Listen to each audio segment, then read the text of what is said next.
இயேசுவுக்கே நன்றி. இயேசு வாழ்க, மரியே வாழ்க. இயேசு வாழ்க, மரியே வாழ்க. இயேசு வாழ்க, மரியே வாழ்க. விளக்கரம் உயர்த்தி ஒரு சிறிய ஜெபத்தை ஏறெடுப்போம். எங்கள் அன்பு தந்தையே இறைவா, இந்த மாலை பொழுதிற்காய் மீண்டும் உமக்கு நன்றி செலுத்துகிறோம். எங்கள் வாழ்வை உணர்ந்தவர், எங்கள் வாழ்வை முற்றிலுமாய் உள்வாங்கி இருப்பவர், எங்களை காட்டிலும் அதிகமாய் அன்பு செய்கிறவர். இதோ எங்களை ஒப்பு கொடுக்கிறோம்.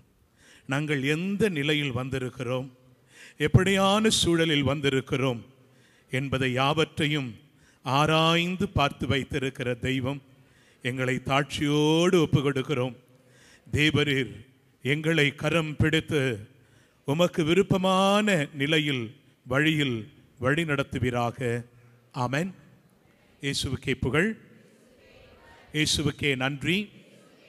இயேசு வாழ்க, மரியே வாழ்க. இயேசு வாழ்க, மரியே வாழ்க. இயேசு வாழ்க, மரியே வாழ்க. இயேசு வாழ்க, மரியே வாழ்க. எல்லாம் நல்லா இருக்கீங்களா? சந்தோஷமா இருக்கிறீங்களா? அன்புக்குரியவர்களே, ஆண்டவராகிய இயேசு கிறிஸ்து நம் ஒவ்வொருவரையும் மிகவும் அழகாக அற்புதமாக அவர் தெரிந்தெடுத்திருக்கிறார். இந்த தெரிந்தெடுத்திருக்கிற ஆண்டவர் யார் என்று சொன்னால், 1 தெசலோனிக்கேயர் 5வது அதிகாரம் 24வது வசனத்தை ஒருவர் எடுத்து வாசியுங்கள். 1 தெசலோனிக்கேயர் 5:24. உங்களை அழைக்கும் அவர் நம்பிக்கைக்குரியவர், நம்பிக்கைக்கு உரியவர். அவர் இதை செய்வார். அவர் இதை செய்வார். எதை செய்வார்? எதற்காக அழைத்தாரோ, ஏன் அழைத்தாரோ, எந்த நோக்கத்திற்காக அழைத்தாரோ, எந்த விடயங்களுக்காக அழைத்தாரோ, எந்த காரணத்திற்காக அழைத்தாரோ அதை அவர் செய்வார், செய்து முடிப்பார். அவர் செய்து முடிக்கின்ற வரையில் தொடக்க நூல் 28:15 நாம் பார்க்கிறோம், அவர் கூடவே இருப்பாராம். வாசியுங்கள், பார்க்கலாம். தொடக்க நூல் 28:15வது வார்த்தையில் நாம் பார்க்கிறோம், நான் உன்னோடு இருப்பேன். நீ எங்கு சென்றாலும் உனக்கு நான் காவலாய் இருந்து இந்நாட்டிற்கு உன்னை திரும்பி வரச் செய்வேன். ஏனெனில் நான் உனக்கு வாக்களித்ததை நிறைவேற்றும் அளவிற்கும் உன்னை கைவிடவே மாட்டேன். கரங்களை தட்டுவீர்களா? எங்க அழைத்தவர், வாக்களித்தவர் உடனிருப்பார் என்று சொல்லுகிறார். கை தட்டுங்கன்னா போனா போதும் தட்டுற மாதிரி இருக்கு. இவ்வளவுதான் உற்சாகமா? அழைத்தவர் கூட இருப்பார். அழைத்தவர் கைவிட மாட்டார். அழைத்தவர் கை நிகழ மாட்டார். அவர் கூடவே இருப்பார். எப்பொழுது வரையிலும் இருப்பார். அவர் கொடுத்த வாக்குறுதிகள் நிறைவேறுகின்ற வரையில். அர்த்தம், என்னை ஏன் அழைத்தாரோ, எதற்காக அழைத்தாரோ, எந்த விடயத்திற்காக அழைத்தாரோ, எந்த காரணத்திற்காக அழைத்தாரோ அதை என் வாழ்வில் செயல்படுத்தப்படுவதை என் கண்கள் காணும், செவிகள் கேட்கும். அதை நான் நாவினால் அறிவிக்கின்ற வரையில் அவர் உடனிருப்பார். என் வாழ்வில் நான் கலங்கின பொழுது, எல்லாம் முடிந்து விட்டது என்று நினைத்த பொழுது, ஆண்டவர் என்னை தேற்றின ஒரு பகுதி உண்டு. எரேமியா புத்தகம் 1வது அதிகாரம் 8வது வார்த்தையில் நாம் இப்படி பார்க்கிறோம். நம்மை அழைத்தவர் எவ்வளவு அற்புதமாய் வழி நடத்துகிறார் பாருங்கள். அவர்கள் முன் அஞ்சாதே, ஏனெனில் உன்னை விடுவிக்க. நல்லா கவனிங்க. அவர்கள் முன் அஞ்சாதே. இந்த அழைத்தலில், அவர் கொடுத்த இந்த அன்பின் பாதையில் அவர் வாக்குறுதிகளை கொடுத்திருக்கிறாரே. நான் உன்னை பயன்படுத்துவேன், நான் உன்னை ஆசீர்வதிப்பேன், உன்னை உருவாக்குவேன், உன்னை உருமாற்றுவேன், உன்னுடைய வாழ்க்கையில வியத்தகு காரியங்களை காணச் செய்வேன் என்று எனக்கு ஒருவர் சொன்னாரே. அவர் சொல்லுகிறார், அவர்கள் முன் அதற்கு எதிர்வினையாய் எதிர்வலைகளை கொண்டு வரக்கூடியவர்கள் நம் வாழ்வில் இருப்பார்கள். அவர்கள் முன் அஞ்சாதே, அவர்கள் முன் அஞ்சாதே. இன்றைக்கு நம்முடைய வாழ்க்கையில் யாரையெல்லாம் பார்த்து நாம் நடுங்கிக் கொண்டிருப்போமோ, நம்முடைய வாழ்க்கையில் நிறைய நெகட்டிவ் வைப்ரேஷன்ஸ் நம்முடைய வாழ்க்கையில் கொடுத்து கொண்டிருப்பார்களோ, ஆண்டவர் எனக்காய் வைத்திருக்கிற திட்டங்களை நான் உள்வாங்க முடியாதபடி, அதை உரிமையாக்கிக் கொள்ள முடியாதபடி, என் வாழ்க்கையில் நான் சந்திக்கிற எல்லா விதமான காரியங்களுக்கும் எதிர்ப்பாயிருக்கிறவர்களை பார்த்து அவர் சொல்லுகிறார், அவர்கள் முன் அஞ்சாதே, அவர்கள் முன் அஞ்சாதே, அவர்கள் முன் அஞ்சாதே. உங்கள் வாழ்க்கை அழிக்க வேண்டும் என்று யார் நினைத்து கொண்டிருப்பார்களோ, உங்களுக்கு எதிராக யாரெல்லாம் சூழ்ச்சிகளை செய்து கொண்டிருப்பார்களோ, அவர்கள் முன் அஞ்சாதே, அவர்கள் முன் அஞ்சாதே, அஞ்சாதே. ஏன்? என்னை அழைத்தவர் நம்பிக்கைக்குரியவர், என்னை அழைத்தவர் உண்மையுள்ளவர், என்னை அழைத்தவர் வாழுகிற ஒரு தெய்வம். அவர் செத்த கடவுள் அல்ல, அவர் இன்றைக்கும் உயிரோடு இருக்கிறார். இப்பொழுதும் அவர் உயிரோடு இருக்கிறார். அவர் நம்மை பார்த்து அவர்கள் முன் அஞ்சாதே, அஞ்சாதே, பயப்படாதே, நீ கலங்காதே. ஏனென்றால் அவருக்கு தெரியும் நாம் வெளியே சிரித்து உள்ளே எவ்வளவு அழுது கொண்டிருப்போம். வெளியிலே மகிழ்ச்சி, வெளியிலே ஆரவாரம், ஆனால் உள்ளே எவ்வளவு கதறல், எவ்வளவு கண்ணீர். நிறைய பேர் சொல்லுவாங்க, ஃபாதர் நான் பார்ப்பதற்குத்தான் இப்படி இருக்கிறேன், ஆனால் நடைபெணமாக வாழ்ந்து கொண்டிருக்கிறேன், நடைபெணமாய் நடந்து கொண்டிருக்கிறேன். என் கணவனை பார்க்கிறேன், மனைவியை பார்க்கிறேன், பிள்ளைகளை பார்க்கிறேன், வேலை செய்கிற இடம், ஆலயம் செல்கிறேன், எல்லா இடத்திலும் வெளி தோற்றத்திலே ஒரு புன்னகை, ஒரு டூப்ளிகேட் ஸ்மைல், ஆனால் உள்ளத்திலே அழுது கொண்டிருக்கிறேன், அழுது கொண்டிருக்கிறேன். காரணம் கவலை, பயம், சோர்வு, வெளியிலே சொல்ல முடியாத அங்கலாய்ப்பு, ஆதங்கம், எல்லாம் முடிந்து போய்விட்டதோ என்று நினைக்கின்ற சூழல். ஆண்டவர் சொல்லுவார், அவர்கள் முன் அஞ்சாதே, அவர்கள் முன் அஞ்சாதே. வழக்கரம் உயர்த்த இந்த வசனத்தை மீண்டும் வாசிக்க போகிறோம். எரேமியா 1:8. அவர்கள் முன் அஞ்சாதே, அவர்கள் முன் அஞ்சாதே, ஏனெனில் உன்னை விடுவிக்க, உன்னை மற்றவர்கள் இல்லமா, உங்களை தான், உங்கள் குடும்பத்தை தான். இன்றைக்கு எந்த நோக்கத்தோடு, எந்த விண்ணப்பத்தோடு, எந்த தாகத்தோடு நீங்கள் ஆண்டவரை தேடி வந்திருப்பீர்களோ அது உங்களுக்கு மட்டுமே தெரியும், நம் ஆண்டவருக்கு மட்டுமே தெரியும். அவர் சொல்லுகிறார், அவர்கள் முன் அஞ்சாதே, ஏனெனில் உன்னை, உன் வாழ்வை, உன் குடும்பத்தை, உன்னுடைய எதிர்காலத்தை விடுவிக்க நான் உன்னோடு, உன்னோடு, உன் வாழ்க்கையில் கூடவே இருக்கிறேன், கூடவே இருக்கிறார். கைவிட மாட்டாருங்க. அவர் கை நெகிழ்ந்திருந்தா இன்றைக்கு ஒருத்தர் கூட இங்க இல்லம்மா. அவர் கைவிட்டு இருந்தால் ஒருவர் கூட இல்லை. அவர் கூடவே வராரு, கூடவே இருக்கிறாரு. அதனால் தான் இன்றைக்கு வாழ்ந்து கொண்டிருக்கிறோம். இந்த நாளில் உங்களோடு மோசே என்ற ஒரு மனிதரை குறித்து உங்களோடு பகிரலாம் என்று ஆசைப்படுகிறோம். மோசே, மோயிசன், மோசஸ். மோசே அப்படின்னா யாருங்க? மோசே அப்படின்னா அந்த பெயரினுடைய அர்த்தம் எடுக்கப்பட்டவர், தூக்கப்பட்டவர், தூக்கி விடப்பட்டவர். இந்த மோசேனுடைய வாழ்வை அப்படியே கொஞ்சம் சற்று அலசி பார்க்கணும்னு ஆசைப்படுறேன். இந்த மோசேவை ஆண்டவர் அழைத்தார், அழைத்தார். தாயின் கருவறையில் உருவாகும் முன்பே அழைக்கிறார். அன்புக்குரியவர்களே, ஆண்டவர் மோசேயை அழைத்தார். மோசே இந்த உலகத்திலே வாழ்ந்த நாட்கள் எவ்வளவு தெரியுமா? 120 ஆண்டுகள். 120 ஆண்டுகள் இந்த உலகத்திலே வாழ்ந்த மனிதன். 40 ஆண்டுகள் ராஜாவாய் அரசவையிலே ஆற்றலோடும் அதிகாரத்தோடும் எல்லா விதமான வசதிகளோடும் வாழ்ந்த ஒரு மனிதன்.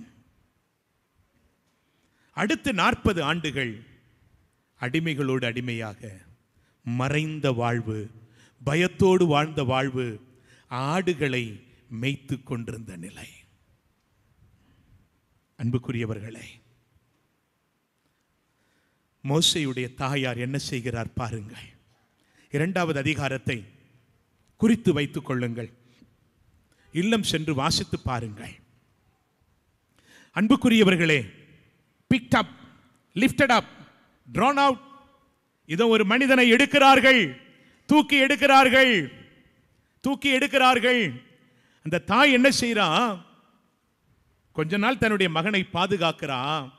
அழகான மகன், ஆனா இந்த அழகான மகன் வாழணும், இந்த அழகான மகன் வாழ வேண்டும். ஆகவே என்ன செய்தா?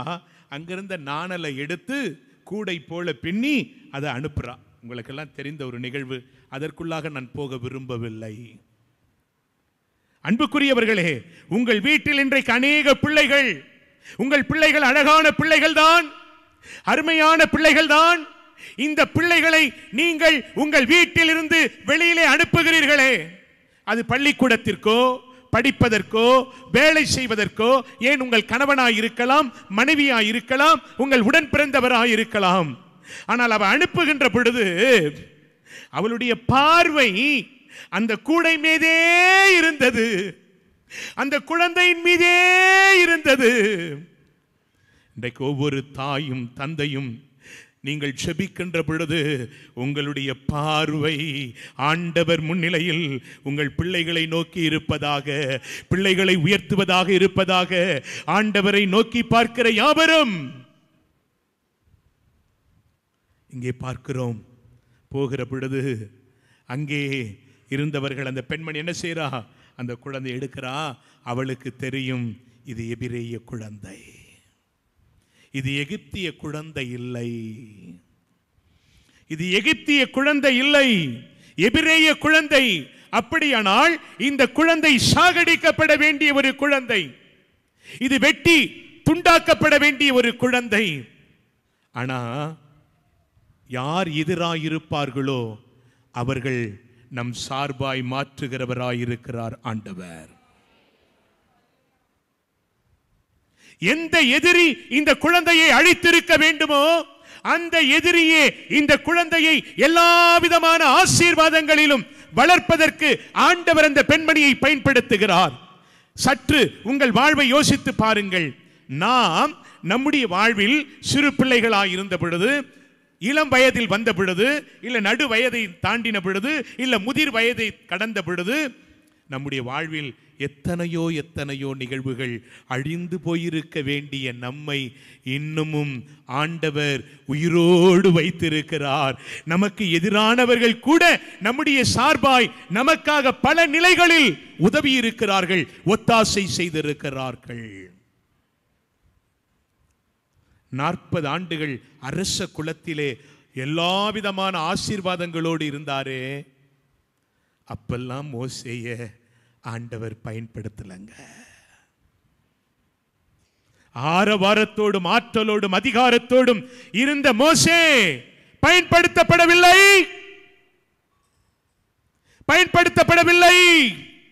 அவர் எப்பொழுது பயன்படுத்தப்படுகிறார் தெரியுமா? பயத்தோடு, கவலையோடு, நடுக்கத்தோடு, சோர்வோடு, யாருக்கும் தெரியாமல் தன்னுடைய மாமனாருடைய ஆடுகளை மேய்த்து கொண்டிருக்கிற வேளையில் ஆண்டவர் சந்திக்கிறார். அர்த்தம் என்ன? என்னுடைய வாழ்வில் கவலை என்னை மூடுகின்ற பொழுது, பயம் என்னை ஆளுகை செய்கின்ற பொழுது, பிரச்சனைகள் என்னை கவ்வுகின்ற பொழுது, அடுத்து நான் என்ன செய்வேன், செய்ய போகிறேன் என்று தெரியாமல் நான் தவிக்கின்ற பொழுது, தத்தளிக்கின்ற பொழுது, அங்கலாய்ப்பிலும் ஆதங்கத்திலும் ஏமாற்றத்திலும் அழுத்தத்திலும் தோல்வியிலும் விரக்தியிலும் வேதனையிலும் வியாதியிலும் எல்லாம் முடிந்து போய்விட்டது என்று நினைக்கின்ற பொழுதெல்லாம் ஆண்டவர் என்னோடு பேசுவதற்கு, என்னை பயன்படுத்த போகிறார் என்று சொல்வதற்கு அவர் ஆயத்தமாய் இருக்கிறார். அதை உள்வாங்குவதற்கு நான் ஆயத்தமாய் இருக்கிறேனா? Praise the Lord. Hallelujah. ஆவே மரியா, ஆவே மரியா. ஆண்டவருடைய வார்த்தை ஒரு மனிதனுக்குள்ளாக வந்தா என்ன நடக்கும் தெரியுமா? ஆண்டவர் ஒரு மனிதனோட பேசினா என்ன நடக்கும் தெரியுமா? பேசினா என்ன நடக்கும் தெரியுமா? எசேக்கியேல் புத்தகம் 2வது அதிகாரம் 2வது வார்த்தைகளை பார்க்கிறோம். அவர் என்னோடு பேசுகையில் ஆவி என்னுள் புகுந்து என்னை எழுந்து நிற்கச் செய்தது. அப்போது அவர் என்னோடு பேசியவற்றை கேட்டேன். நல்லா கவனிங்க. அவர் என்னோடு பேசுகையில், நல்லா கவனிங்க. எப்பொழுதெல்லாம் நம்முடைய வாழ்க்கையில பிரச்சனை இருக்குமோ, எப்பொழுதெல்லாம் வேதனை இருக்குமோ, அப்பொழுதெல்லாம் அவர் கூட இருக்கிறார், அவர் பேசுகிறார். அவர் கூட இருக்கிறார், அவர் பேசுகிறார். ஐயா, ஒரு மனிதனுடைய வாழ்க்கையில ஆண்டவர் பேசுகின்ற பொழுது இந்த உலகத்திலே ஒரு பெரிய அற்புதம் நடக்கிறது. என்ன அற்புதம் தெரியுமா? ஆண்டவர் என்னோடு பேசுகையில் ஆண்டவருடைய ஆவி ஆவி எனக்குள்ளாக புகுந்து என்னை எழுந்து நிற்க செய்தது. அவர் என்னோடு பேசுகின்ற பொழுதெல்லாம் நான் தனியா இல்ல, தனிமையா இல்ல. நான் வேதனையிலும் வருத்தத்திலும் குழப்பத்திலும் குளறுபடிகளிலும் வியாதியிலும் என் வாழ்க்கையில் பலவிதமான கேள்வி கணைகளோடு நான் போராடுகின்ற பொழுது அவர் என்னோடு பேசுவார். அவர் பேசுவதை நான் உள்வாங்கிட்டேன்னா ஆவியானவர் எனக்குள்ளாக புகுந்து விடுவார். அப்படியானால் நான் ஆவியானவருடைய உறைவிடமாய் மாறிவிடுவேன். கரங்களை தட்டி ஆவியானவருடைய உறைவிடம். 1 கொரிந்தியர் 3:16 சொல்லுகிறது, நீங்கள் ஆண்டவருடைய கோவில் என்பது, ஆலயம் என்பது உங்களுக்கு தெரியாதா? உங்களிலே ஆண்டவருடைய தூய ஆவியானவர் குடிகொண்டு இருக்கிறார் என்பது தெரியாதா? வாசியுங்கள். நீங்கள் கடவுளுடைய கோவில் என்றும் கடவுளின் ஆவியார் உங்களில் குடியிருக்கிறார் என்றும் உங்களுக்கு தெரியாதா? ஐயா, நம்முடைய வாழ்க்கையில் கலங்குகின்ற பொழுதெல்லாம் ஆண்டவர் நம்மோடு பேசுகிறார். பேசுகின்ற பொழுதெல்லாம் ஆவியானவர் நமக்குள்ளாக நுழைகிறார், நமக்குள்ளாக வருகிறார், நம்மோடு பேசுகிறார், நம்மோடு உறவாடுகிறார். ஆகவேதான் உரோமையர் 8வது அதிகாரம் 26வது வார்த்தையிலே அந்த முதல் பகுதியிலே பார்க்கிறோம். உரோமையர் 8:26 இவ்வாறு தூய ஆவியார் நம்முடைய வலுவற்ற நிலையில் நமக்கு துணை நிற்கிறார். கரங்களை தட்டுங்க பார்க்கலாம். வலுவற்று இருப்போமோ, பலவீனத்தில் இருப்போமோ, ஆவியானவர் கூட இருக்காருங்க. நம்ம கூட இருக்காருங்க, நம்ம கூட இருக்கிறாருங்க. என்ன பிரச்சனை தெரியுமா? அவர் கூட இருக்கிறத நம்ம பார்க்கறது இல்லை, அதை உள்வாங்குவதில்லை. நம்முடைய வாழ்க்கையில வேதனைகள் வருத்தங்கள் வருகின்ற பொழுது அவர் நம் கூட இருக்கிறார், அதை உணர்வதில்லை. எப்பொழுதெல்லாம் நாம் வலுவற்ற நிலையில் இருப்போமோ, அர்த்தம் பலவீனமாய் இருப்போமோ, எல்லாவற்றையும் இழந்த நிலையில் இருப்போமோ, இனி எல்லாவற்றையும் என்னுடைய வாழ்க்கையில் எப்படி பெறுவேன், எதை பெறக்கூடும் என்று சொல்லி நான் போராடுவேனோ, அப்பொழுதெல்லாம் அவர் சொல்லுவார், ஐயா வலுவற்று இருக்கிறாயோ மகனே மகளே, உன் கூட ஆண்டவர் இருக்கிறார், அம்மா கூட இருக்கிறார். ஐயா, என் வலுவற்ற நிலையில் அவர் என் கூட இருக்கிறார், என் கூட இருக்கிறார். யாரெல்லாம் வலுவற்ற நிலையில் பலவீனத்தோடு இருப்பீர்களோ, ஒரு காரியத்தை புரிந்து கொள்ளுங்கள். உங்கள் கூட உங்களோட தூய ஆவியானவர் இருக்கிறார் என்பதை மறந்து விடாதீர்கள். அவர் கூட இருக்கிறார், கூட இருக்கிறார். அவர் என் கூட இருக்கிறார், அவர் என் கூட வருவார், என் கூட நடப்பார். நான் வலுவற்ற நிலையில் எல்லாம் என்னோடு ஒருவர் இருக்கிறார். அவர் என்னை விட்டு தூரமாய் போவதில்லை, போக மாட்டார். ஆகவேதான் பவுலடிகளார் சொல்லுவார், 2 கொரிந்தியர் 12வது அதிகாரம் 9, 10, 11 வாசியுங்கள். 2 கொரிந்தியர் 12, 9, 10, 11 ஆனால் அவர் என்னிடம் என் அருள் உனக்கு போதும், வலுவின்மையில்தான் வல்லமை நிறைவாய் வெளிப்படும். பைபிள்ல தயவு செய்து அந்த வார்த்தை அண்டர்லைன் பண்ணுங்க. வலுவின்மையில்தான் வல்லமை நிறைவாய் வெளிப்படும். நான் குறைவோடு இருந்தால் அவர் நிறைவை காண்பேன், பலவீனமாயிருந்தால் அவருடைய ஆற்றலை காண்பேன், நான் பாவியாயிருந்தால் அவருடைய பரிசுத்தத்தை பார்ப்பேன், சாபமாயிருந்தால் ஆசீர்வாதத்தை காண்பேன், நான் தண்டிக்கப்பட்ட நிலையில் இருப்பேன் என்றால் அவருடைய மன்னிப்பை காண்பேன், நான் அலங்கரிக்கப்பட்டு ஓரமாய் ஒதுங்கி கிடப்பேன் என்றால் அவர் பார்வையில் விலையேறப்பட்ட மகளாய் நான் எழுந்து பிரகாசிக்கும்படியாக அவர் என்னை செய்வார்.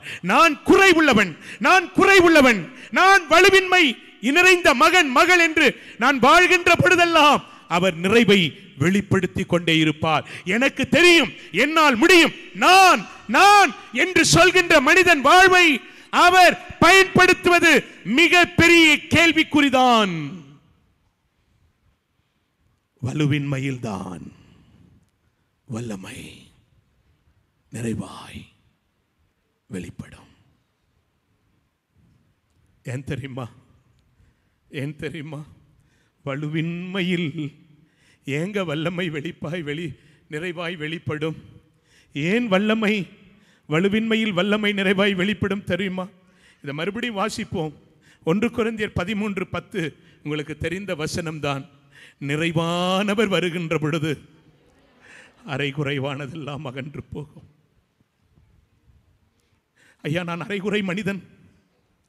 என்னிலே எத்தனையோ பலவீனங்கள் உண்டு, இயலாமைகள் உண்டு, என்னிலே எத்தனையோ குறைகள் உண்டு, தரித்திரமான சூழல்கள் உண்டு. ஆனால் ஆண்டவர் என்னை பார்க்கிறார். அரைகுறையான மனிதனே, மகனே, மகளே, இதோ நீ எப்பொழுது குறைவுள்ளவள் என்று நினைக்கிறாயோ அப்பொழுது என் நிறைவு அங்கே வெளிப்படும். என்னை எப்பொழுது ஆண்டவர் பயன்படுத்துவார்? நான் ஓரமாய் ஒதுங்கி கிடக்கின்ற பொழுது, தாகத்தோடு தவிக்கின்ற அந்த நிலத்தை தான் ஆண்டவர் பயன்படுத்துவார். அன்பை இழந்த மனிதனுக்கு அன்பை கொடுக்கிறவர், இரக்கத்தை மறந்த மனிதனுக்கு இரக்கத்தை ஊற்றக்கூடியவர். எனக்கென்று யாருமே இல்லை என்று நினைக்கின்ற பொழுது, என்னை யாரும் புரிந்து கொள்ளவில்லையே என்று நினைக்கின்ற பொழுது, அவருடைய இன்பையும் அன்பையும் இரக்கத்தையும் ஈரத்தையும் மனதுருக்கத்தையும் கருணையையும் காருண்யத்தையும் அவர் வாரி வாரி வாரி வாரி கொடுத்து கொண்டே இருப்பார். வாரி வாரி கொடுத்து கொண்டிருப்பார். 2 கொரிந்தியர் 12:9 ஆனால் அவர் என்னிடம் என் அருள் உனக்கு போதும். என் அருள் உனக்கு போதும். இந்த அருள் என்ன செய்யும் தெரியுமா? உன்னை வழி நடத்தும். எப்படியெல்லாம் வழி நடத்தும் தெரியுமா? இந்த அருளை பற்றி தியானிக்கின்ற பொழுது எவ்வளவு மகிழ்ச்சி. பிலிப்பியர் 1வது அதிகாரம் 29வது வசனத்தில் நாம் இப்படி பார்ப்போம். பிலிப்பியர், ஏனெனில் கிறிஸ்துவிடம் நம்பிக்கை கொள்வதற்கு மட்டுமல்ல, அவருக்காக துன்பங்களை ஏற்பதற்கும் நீங்கள் அருள் பெற்றுள்ளீர்கள். நல்லா புரிந்து கொள்ளுங்க. அருள் இருந்தால் தான் பாடுகள், அருள் இல்லை என்றால் பாடுகள் இல்லை. கொஞ்சம் அருள் இருந்தா கொஞ்சம் பாடுகள், நிறைய அருள் இருந்தா நிறைய பாடுகள், அதிகமான அருள் இருந்தால் அதிகமான பாடுகள், முழுமையான அருள் இருந்தால் முழுமையான பாடுகள். நோ கிரேஸ் நோ சஃபரிங், மோர் கிரேஸ் மோர் சஃபரிங். என்னுடைய வாழ்வில் ஆண்டவர் எனக்கு அருளை கொடுத்தார். ஏன் தெரியுமா? நான் விசுவாசியா மாறுறதுக்கு மட்டும் இல்லைங்க, விசுவாசத்துல வளர்றதுக்கு மட்டும் இல்லைங்க, அவருடைய பாடுகள்ல துன்பங்கள்ல நான் பங்கேற்கக்கூடிய மகளாய் மாறுகிறேன்.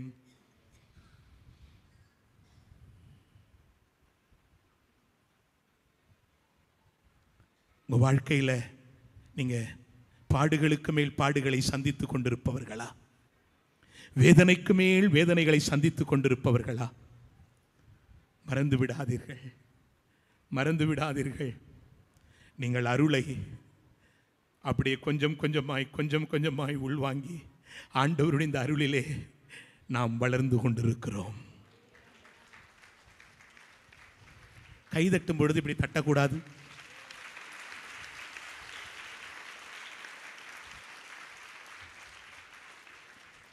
ரோமையர் 8:18 நாம் பார்க்கிறோம்.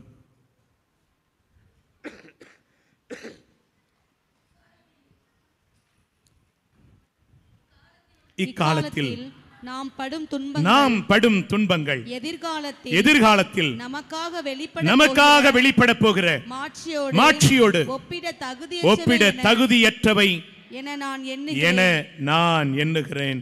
இந்த அருள் பெற்றவர்கள் என்ன செய்வாங்க? தங்களுடைய வாழ்க்கையில பாடுகள் பாதிப்புகள் வருகின்ற பொழுதெல்லாம் அவர்களை பார்க்காமல் ஆண்டவரை பார்ப்பார்கள்.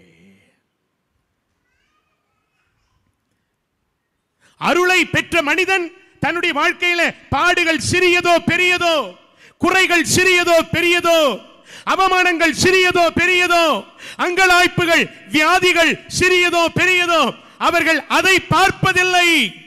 அருளை பெற்ற மனிதன், அருளை உணர்ந்த மனிதன், அருளில் நடக்கின்ற மனிதன், அருளில் பயணிக்கின்ற மனிதன், அருளுக்குள்ளாக தன்னுடைய வாழ்வை அர்ப்பணித்திருக்கக்கூடிய ஒரு மனிதன் என்ன செய்கிறான்? ஆண்டவரை உற்று பார்க்கிறவனாய் இருக்கிறான். அவருடைய மாட்சிமை உற்று பார்க்கிறான்.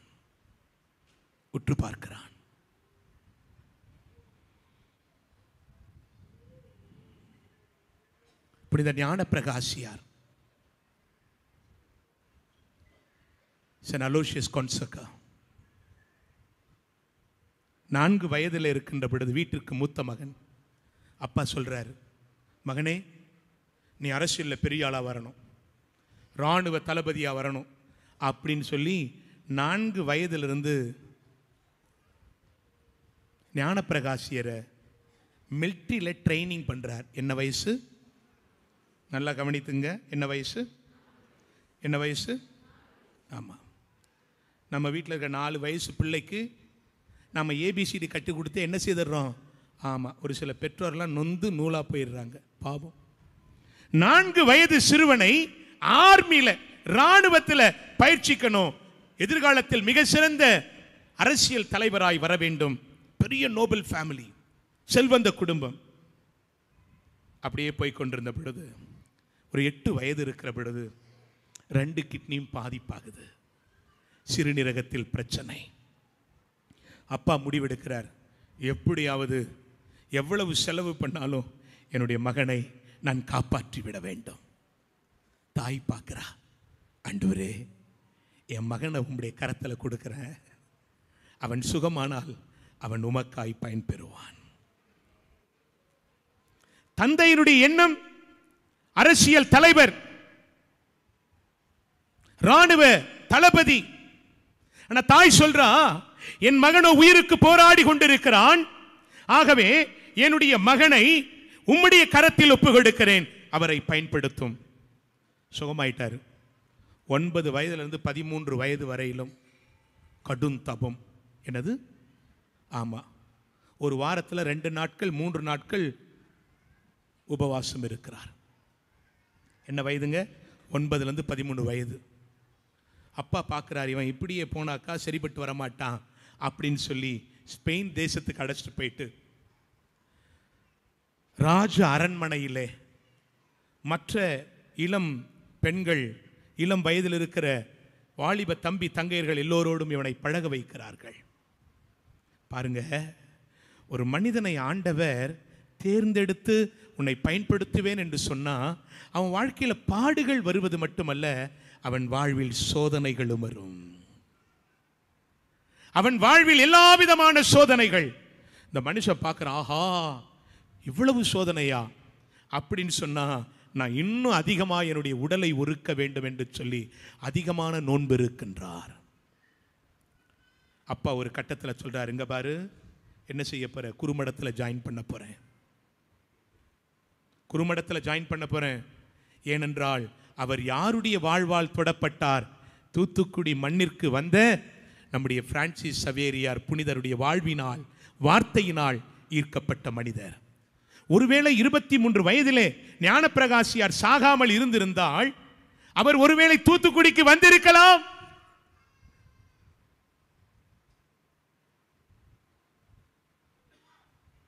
மேலை நாட்டிலே ஏதோ ஒரு பகுதியிலே வாழ்ந்த ஒரு மனிதன் இந்திய தேசத்தில் தன்னுடைய நற்செய்தி பணியை வாழ்ந்த புனித பிரான்சிஸ் சவேருடைய வாழ்வினால் தொடப்பட்ட ஒருவர் ஞானப்பிரகாசியார். அப்பா சொல்றாருங்க, பாரு எவ்வளவு சொத்துக்கள் இருக்கு பாரு, எவ்வளவு சொத்துக்கள் இருக்கு பாரு, நீதான் எல்லாத்துக்கும் உரியவன்.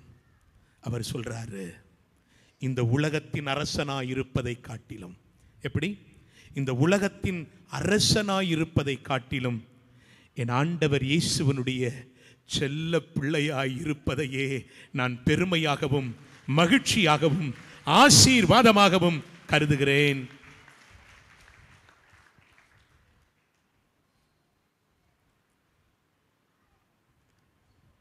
இந்த காலத்தில் நாம் படுகின்ற துன்பங்கள் நமக்காக அவர் வைத்திருக்கின்ற மாட்சிமையோடு நாம் ஒப்பிட தகுதியற்றவையாயிருக்கிறது. இது யார் சொல்லுவார்கள்? ஆண்டவருடைய அருளை பெற்ற பிள்ளைகள் வாழ்வில் மட்டுமே. நம்முடைய வாழ்க்கையில சந்திக்கிற ஒவ்வொரு பிரச்சனையிலையும் அவர் நம்மோடு பேசுகிறார், நம்மோடு பேசுகிறார். தொடக்க நூல் 1வது அதிகாரம் 1-2 வாசியுங்கள். தொடக்கத்தில் கடவுள் விண்ணுலகையும் மண்ணுலகையும் படைத்த பொழுது மண்ணுலகு உருவமற்று வெறுமையாக இருந்தது. ஆழத்தின் மீது இருள் பரவி இருந்தது. நீர்த்திரளின் மேல் கடவுளின் ஆவி அசைந்தாடி கொண்டிருந்தது. நல்ல கவனிங்க. தந்தையாகிய கடவுள் இந்த உலகத்தை படைத்த பொழுது 3 பிரச்சனைகள் இருந்தது, 3 குறைகள் இருந்தது. ஒன்று, அது உருவமற்று இருந்தது. இரண்டாவது, அது வெறுமையாய் இருந்தது.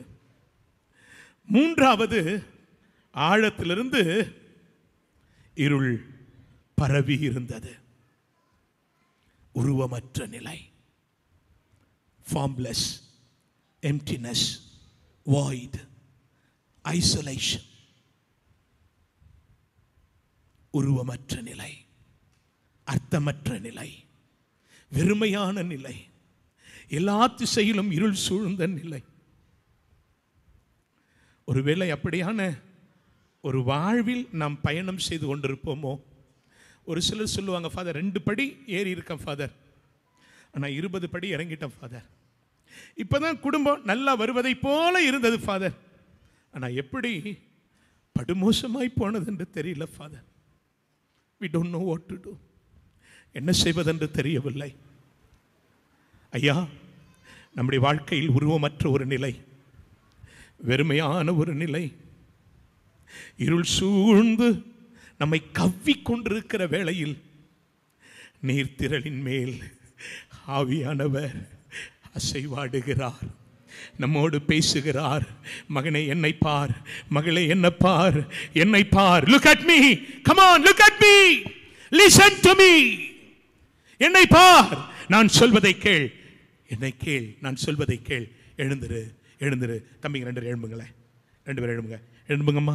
ஆமாம், இங்கே முன்னாடி இருக்கிற 3 சகோதரி எழும்புங்க பார்க்கலாம். அப்படி எழும்புங்க. அந்த சேரில் இருக்கிற 2 பேர் எழும்புங்க பார்க்கலாம்.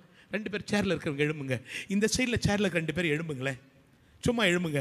நடுவில் இருக்கிற 2 பேர் எழும்புங்கம்மா, சும்மா எழும்புங்க. எங்க காசா கேஸா, சும்மா எழும்புங்க. அங்கே பின்னாடி எழும்புங்களேன். அங்கே இருக்கிற சேரில் இருக்கிற 5 பேர் 10 பேர் எழும்புங்களேன், அப்படி எழும்புங்களேன். வெளியில் இருக்கிற 2 பேர் எழும்புங்களேன். ஆனால் எழும்புங்க. இங்கே இருக்கிற 2 பேர் எழும்புங்கம்மா, எழும்புங்க, சும்மா எழும்புங்க, சும்மா எழும்புங்க. ஆமாம், அப்படி அப்படி எழும்புங்க. ஆமாம், எழும்புங்க. இப்படித்தான் நம்முடைய வாழ்க்கையில் பிரச்சனை வரும் பொழுது ஆவியானவர் எழுந்துருமா, கேளுமா, நான் சொல்றத அப்படின்னு நீங்க சொல்றத கேட்கவே மாட்டேன்னு அப்படி அமுக்கமா உட்கார்ந்துகிட்டு இருக்கோம். உட்காருங்க. நம்முடைய வாழ்க்கையில் உருவமற்ற நிலை, வெறுமையான நிலை, வெறுத்து போன நிலை, தனிமை தவிக்கின்ற நிலை, தரித்திரமான நிலை,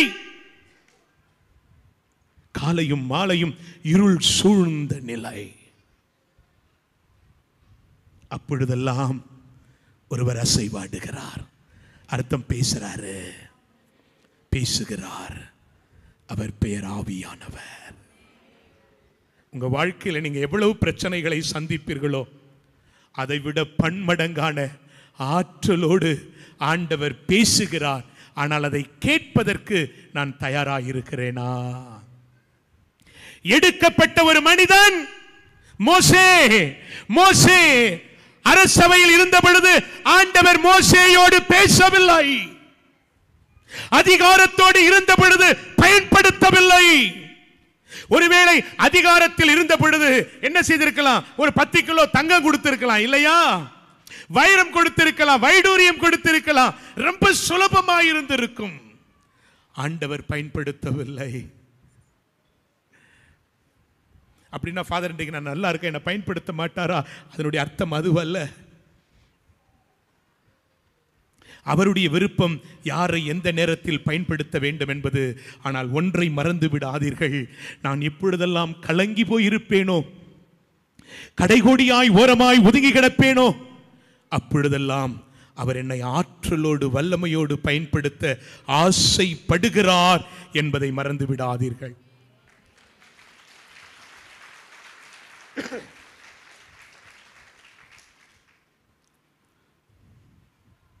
இப்பொழுது வாசியுங்கள் 2 கொரிந்தியர் 12:9-11 வரை. அவர் என்னிடம், என் அருள் உனக்கு போதும், வலுவின்மையில் தான் வல்லமை நிறைவாய் வெளிப்படும், வல்லமை நிறைவாய் வெளிப்படும் என்றார். உங்க பைபிள்ல மறுபடி அந்த இடத்தை கோடிட்டு வைங்க, உங்க டைரியில எழுதி வைங்க. வலுவின்மையில் தான், பலவீனத்தில் தான், வியாதியில் தான், குறையில் தான், ஏமாற்றத்தில் தான், எல்லாவற்றையும் இழந்து போயிருக்கிற நிலையில் தான், வாழ்வே முடிந்து போய்விட்டது என்ற நிலையில் தான் அவருடைய வல்லமை, அவருடைய ஆசீர்வாதங்கள், அவருடைய அரவணைப்பு, அவருடைய உந்துதல் என்னுடைய வாழ்விலே வல்லமையாய் நிறைவாய் முழுமையாய் வெளிப்படும். மேலே, ஆதலால் நான் என் வலுவின்மை பற்றிதான், என்னுடைய வலுவின்மையை பற்றிதான் மனமுவந்து பெருமை பாராட்டுவேன். எல்லாரும் சொல்லுங்க பார்க்கலாம். ஆதலால் நான், சத்தமா சொல்லுங்க, நான் நான் நான் இங்கு வந்திருக்கிற நான் என் வலுவின்மையை பற்றிதான் மனமுவந்து மனதார பெருமை பாராட்டுவேன். இன்றைக்கு ஒருவேளை நாம் சந்திக்கக்கூடிய இந்த பாடுகள், வேதனைகள், அதை நினைத்து நினைத்து அழலாம். ஐயோ, என் வாழ்க்கையில் ஏன் இது இப்படி ஆகிவிட்டது? எதற்காக ஆகிவிட்டது? ஆண்டவர் ஏன் இதை என் வாழ்வில் அனுமதித்தார்? எதற்காக அனுமதித்தார்? என் வாழ்வில் மட்டும் ஏன் இது நடக்க வேண்டும்? என் குடும்பத்தில் மட்டும் ஏன் இது நடக்க வேண்டும்? நான் அவரை தானே நம்புகிறேன், அவரை தானே நேசிக்கிறேன், அவரை தேடித்தானே ஓடுகிறேன். அவர் இல்லாம வேற இல்லையே, அவர்தானே. ஏன் என் வாழ்க்கையில், என் குடும்பத்தில் இந்த வேதனை, இந்த சோதனை?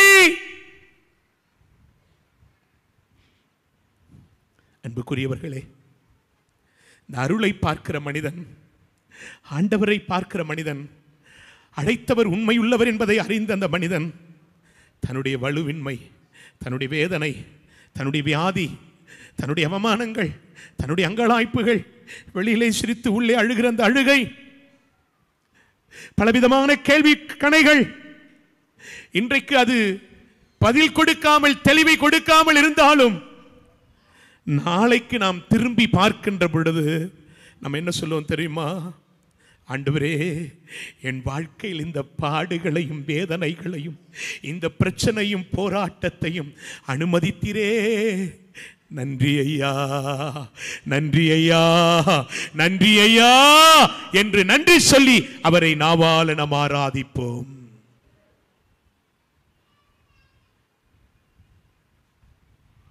இன்றைக்கு நாம் படுகின்ற துன்பங்களுக்கு பதில் இல்லை, தெளிவு இல்லை. ஆனால் ஆண்டவருடைய அருளை பெற்றவர்கள், அவர்கள் விசுவாசிகளாய் மட்டுமல்ல, அவருடைய பாடுகளில் பங்கெடுக்கக்கூடியவர்களாய் அவர்கள் ஓடுவார்கள். மேலே வாசியுங்கள். அப்பொழுது கிறிஸ்துவின் வல்லமை என்னுள் தங்கும். நல்லா கவனிங்க. எப்பெல்லாம் நான் சந்திக்கக்கூடிய எல்லா பிரச்சனைகளுக்கும் நன்றி செலுத்துவேனோ அப்பொழுதெல்லாம். நடந்த ஒரு நிகழ்வு 2004ஆம் ஆண்டு என்று நினைக்கிறேன்.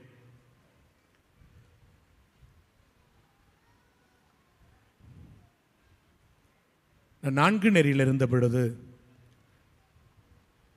பரிசுத்த ஆவியானவருடைய திருவிழாவிற்காக அந்த தியானம் நடந்து கொண்டிருந்தது. அப்போ அந்த வாலிபர் அங்கே வந்திருந்த மக்களோடு பகிர்ந்த ஒரு மாதத்திற்கு முன்பாக அடுத்த மாதம் தியானம் இருக்கிறது, ஆகவே உணவு கொடுக்க வேண்டும், யாராவது மீன் எடுத்து வரீங்களா? அப்போ அந்த ஆலந்தலையில் இருக்கக்கூடிய அந்த கிறிஸ்து ராஜா ஜெபக்குழு அன்றைக்கு ரிச்சர்ட் என்ற ஒரு சகோதரர் அவர் சொல்கிறார், ஃபாதர் நாங்கள் எங்கள் குரூப்போடு சேர்ந்து மீன் எடுத்து வருவோம். அப்போ நான் அவரிடத்துல சொல்கிறேன், அந்த தம்பிகள்லாம் பார்த்து, தம்பிகளா சீலா மீன் அவசியம் இல்லை, சால மீன் கிடைச்சாலே ஓகே தான், ஒருத்தருக்கு 2-3ன்னா சூப்பர், ரொம்ப சந்தோஷம். அவர்கள் ஜெபித்தார்கள். மே மாதம் மீன்பாடு குறைவு. அவர்கள் போகிறார், ஒரு பெரிய சீலா மீன் சிக்குது, ஒரே சந்தோஷம், நன்றி என்று பாடல் பாடி ஆண்டவரை துதிக்கிறாங்க. பரவாயில்லப்பா. அவங்க ஜெபித்து கொண்டிருந்த பொழுதே அந்த சிக்கின பெரிய சீலா மீன் வலையை அத்திட்டு எஸ்கேப் ஆயிட்டு. அதுல இருந்து ஒரு தம்பி சொன்னா, நன்றி சொன்னது தப்பா, நன்றி சொன்னது தப்பா. இன்னொரு தம்பி சொன்னா, என்ன நடந்தாலும் ஃபாதர் நன்றி சொல்ல சொல்லியிருக்காங்க. ஆமா, அவர்கள் நன்றி சொல்லி பாடினார்கள். வந்த மீனுக்காய் நன்றி ஐயா, வந்தது போனதற்காய் நன்றி ஐயா. எப்படி? வந்த மீனுக்காய் நன்றி ஐயா, வந்தது எஸ்கேப் ஆனதற்காய் நன்றி ஐயா. அவங்க சொல்றாங்க, ஃபாதர் இந்த அத்திட்டு எஸ்கேப் ஆன ஆளு மாமனாரு மாமியாரு சித்தப்பா பெரியப்பா பங்காளி சொந்தக்காரன் அவன் இவன் லொட்டு லொசுக்கு எல்லாரையும் அழைச்சிட்டு வந்து மீண்டும் வலையில் விழுந்தார்கள் என்று சொல்லி. என்ன இவ்வளவு உற்சாகமாக கைதட்டுறிய? அடுத்த நாள் பெரிய பக்கெட் 2 சைடுல பிடி இருக்கும், அதுல பிடிச்சிட்டு வராங்க. சொல்றாங்க, சாமி சால மீன் இல்ல சீலா மீன் துண்டு போட்டு எடுத்து வந்திருக்கோம். இப்படித்தான் அற்புதம் நடந்தது. ஆண்டவருடைய அருளை உற்று பார்க்கிற மனிதன் வாழ்வில் அவமானம் உண்டு, தரித்திரம் உண்டு, கேவலம் உண்டு, அசிங்கம் உண்டு. ஆனால்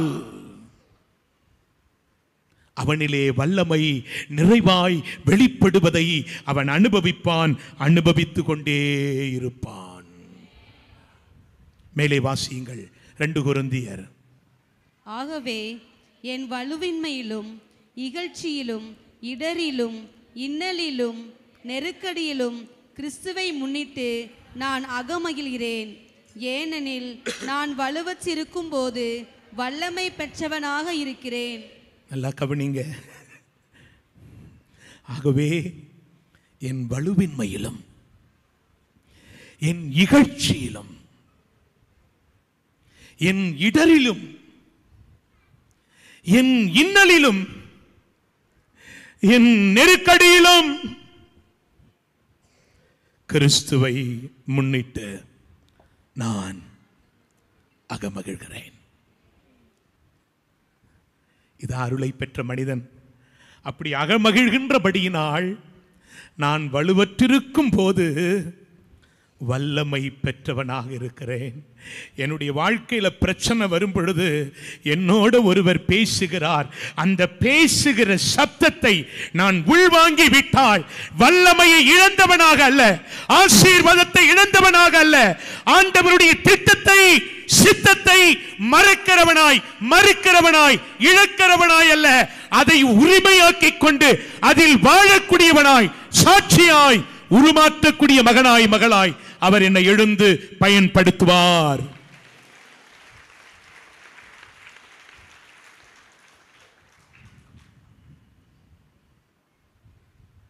பார்த்தீர்களா? 11 வாசியுங்கள். நான் ஒரு அறிவிலி போல் பேசிவிட்டேன். என்னை பாராட்டி இருக்க வேண்டிய நீங்களே என்னை அப்படி பேச வைத்து விட்டீர்கள். நான் ஒன்றுமில்லை, எனினும் அந்த மாபெரும் திருத்தூதர்களை விட எதிலும் குறைந்தவன் அல்ல. நல்லா சொல்றாரு பாருங்க. அம்மா சாரிம்மா, ஐ எம் சாரி. நான் அப்படி பேசியிருக்க கூடாது, நான் பேசியிருக்க கூடாது. பலவீனமான மனிதன் தானே, சாதாரண மனிதன் தானே. அன்புக்குரியவர்களே, அவர் நம் கூட இருக்கிறார், நம் கூட இருக்கிறார். நம்மை கைவிடாத தெய்வம், நம்மை கை நெகிழாத தெய்வம். மோசே ஆண்டவர் பயன்படுத்துகிறார். எப்ப தெரியுமா? அந்த மனிதன் பயந்து நடுங்கி, பார்வோனுக்கு தெரியாமல் நடுங்கி பயந்து கொண்டிருந்த அந்த மனிதனுடைய வாழ்வு, அந்த மனிதனுடைய எதிர்காலம். ஏனென்றால் மோசேக்கு தெரியும், பார்வோன் கைது செய்தால் என்னவெல்லாம் நடக்கும், அந்த அரசன் எப்படியெல்லாம் சித்திரவதை செய்வான் தெரியும். அன்புக்குரியவர்களே, அதில் ஒரு நிகழ்வை பார்க்கிறேன். எகிப்தியர்கள் எபிரேயரை அடிக்கின்ற பொழுது அதை தாங்க முடியவில்லை. இதுதான் ஆத்தும பாரம் என்பது. நம்முடைய பாப்பரசர் லியோ அவர்கள் சொல்லுவார்கள், இந்த உலகத்தில் நீங்கள் ஆண்டவரை அன்பு செய்கிறவர்களாய் இருப்பீர்களேயானால் உங்களுடைய வாழ்வில், உங்களுடைய பணிகளில் அதை செயல்படுத்துங்கள். நம் ஆண்டவர் இந்த உலகத்தில் நமக்கு முன்பாக அன்பு செய்தார். ஆகவே நாம் அவரை அன்பு செய்யக்கூடியவர்களாய் வாழ்வோம் என்றால் நீதியோடும் நேர்மையோடும் நம்முடைய வாழ்வை அவரிலே ஒப்புக் கொடுப்போம். நம்முடைய பாப்பரசர் லியோ அவர்கள் இப்படி சொல்லுகிறார், நாம் ஆண்டவரையே நோக்கி, ஆண்டவரையே பார்த்து, அவரையே நினைத்து முறையிடாமல், அவரை நோக்கி ஜெபிக்காமல், அவரை சிந்தையில் கூட நிறுத்தாமல், அவரை சிந்திக்காமல் நாம் தனிமையாய் அமர்ந்து அழுகிற கண்ணீர் இருக்கிறதே, ஆண்டவரை உற்று பார்க்காமல், ஆண்டவரை நினைத்து பார்க்காமல், ஆண்டவரை நோக்கி ஜெபிக்காமல் நாம் சிந்துகின்ற கண்ணீர் இருக்கிறது. அந்த கண்ணீரை கூட ஆண்டவர் மறப்பதில்லை. அதை பார்த்து கொண்டே அவர் இருக்கிறார். கரங்களை தட்டி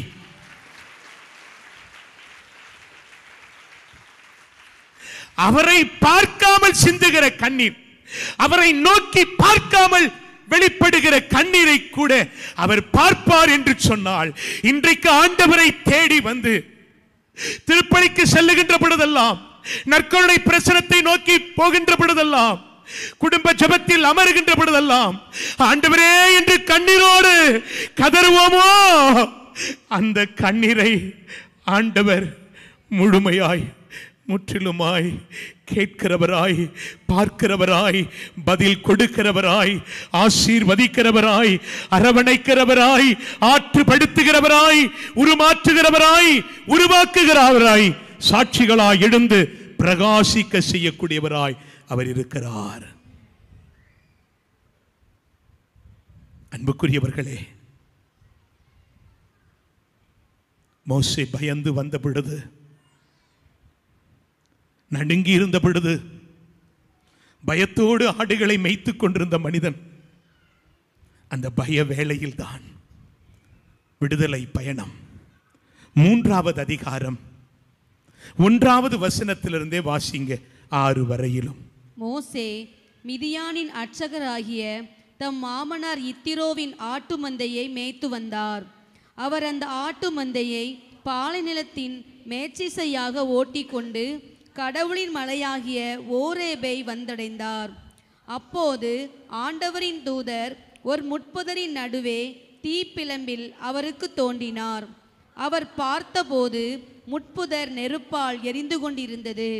ஆனால் அம்முட்புதர் தீந்து போகவில்லை. ஏன் முட்புதர் தீந்து போகவில்லை? இந்த மாபெரும் காட்சியை பார்ப்பதற்காக நான் அப்பக்கமாக செல்வேன் என்று மோசே கூறிக்கொண்டார். அவ்வாறே பார்ப்பதற்காக அவர் அணுகி வருவதை ஆண்டவர் கண்டார்.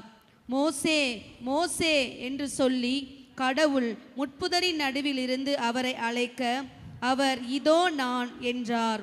அவர் இங்கே அணுகி வராதே, உன் பாதங்களில் இருந்து மிதியடிகளை அகற்றிவிடு, ஏனெனில் நீ நின்று கொண்டிருக்கிற இந்த இடம் புனிதமான நிலம் என்றார். மேலும் அவர் உங்கள் மூதாதையரின் கடவுள், ஆபிரகாமின் கடவுள், ஈசாக்கின் கடவுள், யாக்கோபின் கடவுள் நானே என்றுரைத்தார். மோசே கடவுளை உற்று நோக்க அஞ்சியதால் தம் முகத்தை மூடிக்கொண்டார். நல்லா கவனிங்க. இந்த எடுக்கப்பட்ட மனிதன், தூக்கிவிடப்பட்ட அந்த மனிதன் பயத்தோடு வேதனையோடு இருக்கின்ற பொழுது அங்கே ஒரு முட்செடி எரிந்தது. Bush was burning. புஷ், முட்செடி, முட்செடி, முட்செடி, முட்செடி. முட்செடி என்றால் என்ன? முட்செடி என்றால் என்ன? பயனற்றது, அருவருக்கக்கூடிய ஒன்று. முட்செடி என்றால் வேதனையின் அடையாளம், கண்ணீரின் அடையாளம், அவமானத்தின் அடையாளம், தரித்திரத்தின் அடையாளம், தோல்வியின் அடையாளம், விரக்தியின் உச்சக்கட்டம், அருவருக்கக்கூடிய ஒன்றின் அடையாளம். எது? முட்செடி. 1500-600 ஆண்டுகளுக்கு முன்பாக, 1500 ஆண்டுகளுக்கு முன்பாக, இயேசு கிறிஸ்து பிறப்பதற்கு 1500 ஆண்டுகளுக்கு முன்பாக, அதாவது 3500 ஆண்டுகளுக்கு முன்பாக உயர்ந்த சிறந்த மரங்கள் இருந்தது. உயர்ந்த உயர்ந்த உயர்ந்த சிறந்த மரங்கள் இருந்தது. ஆனா அந்த மரத்தை ஆண்டவர் பயன்படுத்தலம்மா. அந்த மரத்தை ஆண்டவர் பயன்படுத்தவில்லை, பயன்படுத்த விரும்பவில்லை. எதை பயன்படுத்துகிறார்? அவமானத்தின் சின்னம், அருவருப்பின் சின்னம், தரித்திரத்தின் சின்னம், ஏமாற்றத்தின் சின்னம், கதறலின் கண்ணீரின் சின்னம். இந்த முட்செடியை ஆண்டவர் பயன்படுத்துகிறார். இதில் என்ன பியூட்டி தெரியுமா? இதை நினைக்கும் பொழுதெல்லாம் அழுக வருதுங்க. 3500 வருஷம் ஆயிட்டுங்க. இந்த 3500 வருஷத்துல எத்தனையோ மரம் காணலைங்க, ஒன்று கூட இல்லைங்க. ஆனா அந்த முட்செடி இன்னும் உயிரோடு இருக்குதுங்க. கரங்களை தட்டி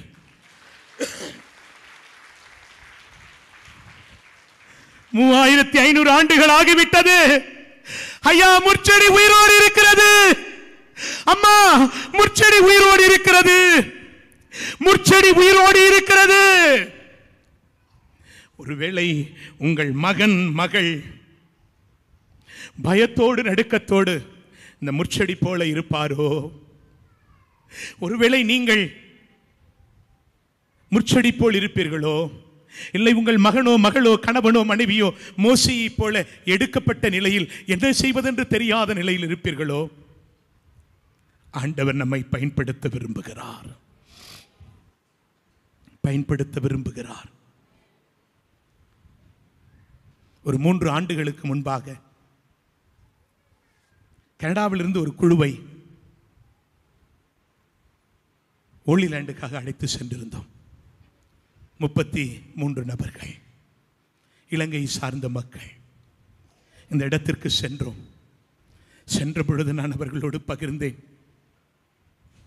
பாருங்க, இங்கதான் 3500 ஆண்டுகளுக்கு முன்பாக ஆண்டவர் பாளையம் இறங்கி இந்த அவமானத்தின் சின்னமாம், அருவருக்கக்கூடிய ஒரு சின்னமாம் அந்த முட்செடியில் அவர் பாளையம் இறங்கினார். அவருடைய அக்கினி இறங்கினது. அங்கிருந்த உயர்ந்த மரங்களையோ செடிகளையோ பயன்படுத்தாமல் அந்த முட்செடி நடுவில் இருந்து ஆண்டவர் பேசினார். இன்றைக்கும் அவர் பேசுகிறவராக இருக்கிறார். இன்றைக்கும் அவருடைய பிரசன்னம் உண்டு. இன்றைக்கும் அவருடைய ஆசீர்வாதம் உண்டு. அவர் பாளையம் இறங்கி இருக்கிறார். அதை அனுபவிப்போம். வந்த 33 நபர்களும் ஆவியானவருடைய அக்கினி அபிஷேகத்தால் நிரப்பப்பட்டார்கள், ஆட்கொள்ளப்பட்டார்கள், ஆண்டவரை அனுபவித்தார்கள். அவர்கள் ஆண்டவரை நோக்கி கூக்குரலிட்டு துதிக்க ஆராதிக்க ஆரம்பித்தார்கள்.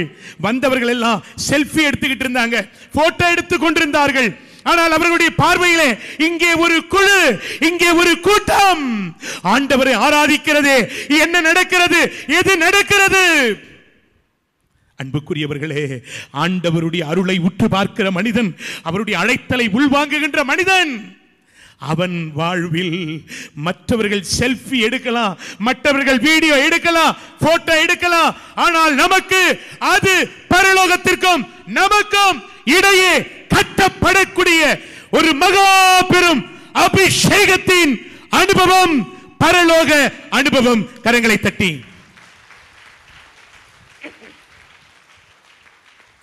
praise the Lord. அல்லேலூயா, அல்லேலூயா. ஆண்டவர் சொன்னார், மோசே, நீ இருக்கிற இடம் தூய்மையானது, உன் மிதியடிகளை அகற்றிவிடு. அர்த்தம் என்ன தெரியுமா? என்னுடைய செருப்பை கழட்டி வைக்கிறது, ஷூஸ் கழட்டி வைக்கிறது இல்லைங்க. ஆண்டவருக்கு பிரியமில்லாதவைகளை நான் அகற்ற வேண்டும். ஆண்டவருக்கு பிரியமில்லாதவற்றை நான் எடுக்க வேண்டும். ஆண்டவருக்கு பிரியமில்லாதவற்றை தூக்கி போட வேண்டும். ஆண்டவருக்கு விருப்பம் இல்லாதவை என் வாழ்வில், உணர்வில், உள்ளத்தில், எண்ணத்தில், குடும்பத்தில் இருக்கக்கூடியவற்றை நான் அகற்றுகின்ற பொழுது அவர் என்னோடு பேசுவார். என்ன பேசுவார் தெரியுமா? நான் உன் மூதாதையரின் கடவுள், ஆபிரகாமின் கடவுள், ஈசாக்கின் கடவுள், யாக்கோபின் கடவுள். நானே உன் கடவுள். மோசே கேட்கிறாரு, ரொம்ப சந்தோஷம், உங்க பேர் என்ன தெரிஞ்சுக்கலாமா? வீட்டுக்கு போயிட்டு வாய்ப்பு இருந்தா ஆபிரகாம் படத்தை போட்டு பாருங்க.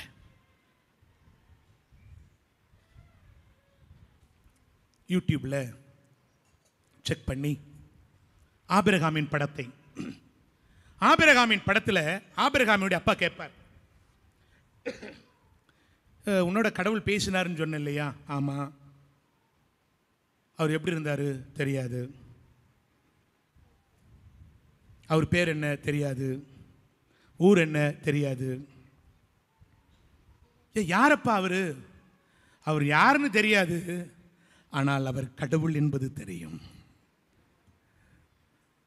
கடவுள் என்பது தெரியும்.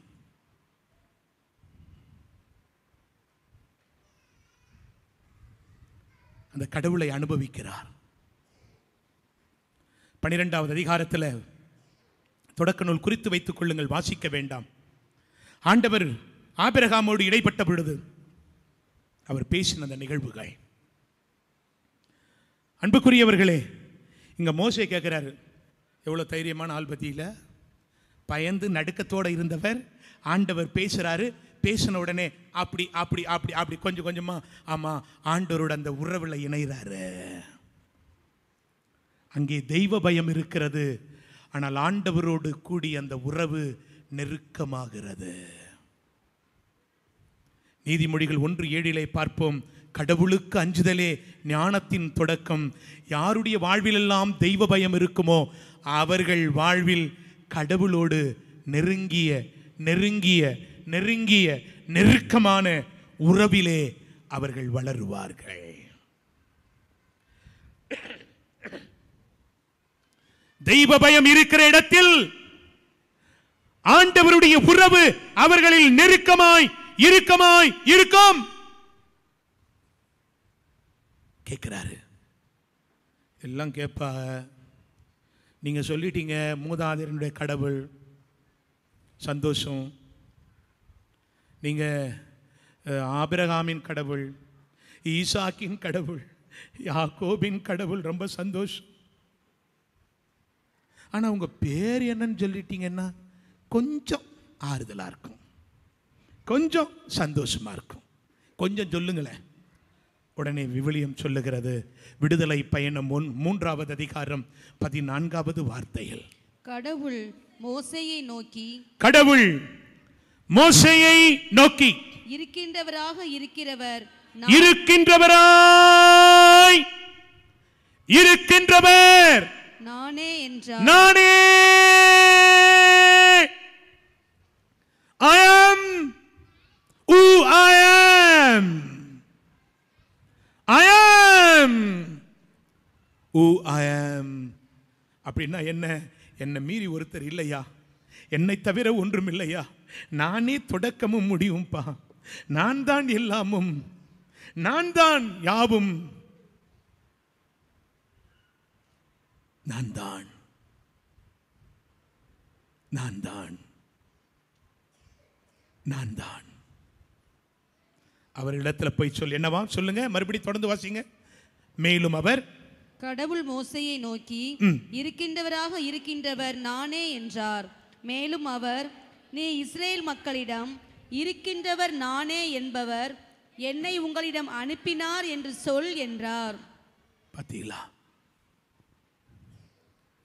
மோசேயை பயன்படுத்துறாரு. மோசையோடு பேசினதற்கு பயன்படுத்தினது முச்செடி, இப்ப அவரை பயன்படுத்துறார். போ, நான் பார்த்துக்கிறேன். உங்களுக்கு தெரியும் எத்தனை அற்புதங்கள், எவ்வளவு அற்புதங்கள், எவ்வளவு அதிசயங்கள், எவ்வளவு ஆச்சரியங்கள். மீகா புத்தகம் 7வது அதிகாரம் 15வது வார்த்தையில் நாம் பார்ப்போம் என்றால் இப்படி அழகாக இருக்கிறது. எகிப்து நாட்டிலிருந்து நீங்கள் புறப்பட்டு வந்த நாளில் நடந்தது போல நான் அவர்களுக்கு வியத்தகு செயல்களை காண்பிப்பேன். நல்ல கவனிங்க. எகிப்து நாட்டிலிருந்து நான் உங்களை அழைத்து வந்தேனே, அப்பொழுது செய்த அதே அற்புதங்களை, அதிசயங்களை உங்கள் வாழ்வில் நான் செய்வேன். பயந்து நடுங்கிக்கிட்டு இருந்த அந்த இஸ்ராயேல் மக்களை ஆண்டவர் மோசே வழியாய் நடத்தி வந்த பொழுது அற்புதங்களை செய்கிறார். அவர் செய்த அற்புதங்களிலே மிகப்பெரிய முதல் அற்புதம் என்ன தெரியுமா? விடுதலை பயணம் 12வது அதிகாரம் 40வது வார்த்தை. 12:40.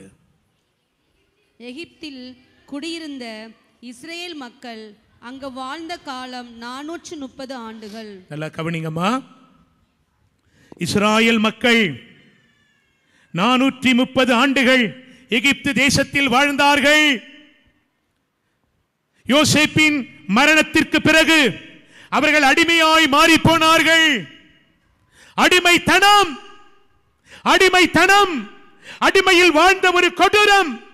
அன்புக்குரியவர்களே, ஒரு மனிதனை ஆண்டவர் வழி நடத்துவார் என்று சொன்னால், அழைத்த மனிதனை பயன்படுத்துவார் என்று சொன்னால், அழைத்த மனிதனோடு உடனிருப்பார் என்று சொன்னால், அழைத்த மனிதனை ஆண்டவர் தனக்குரியவராய் மாற்றுவார் என்று சொன்னால், அங்கே நடக்கக்கூடிய முதல் அற்புதம் என்ன தெரியுமா?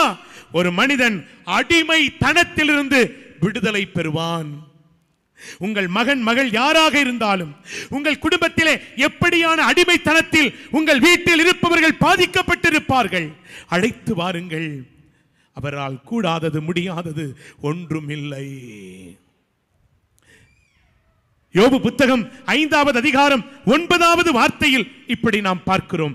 யோபு 5:9 பார்க்கிறோம்.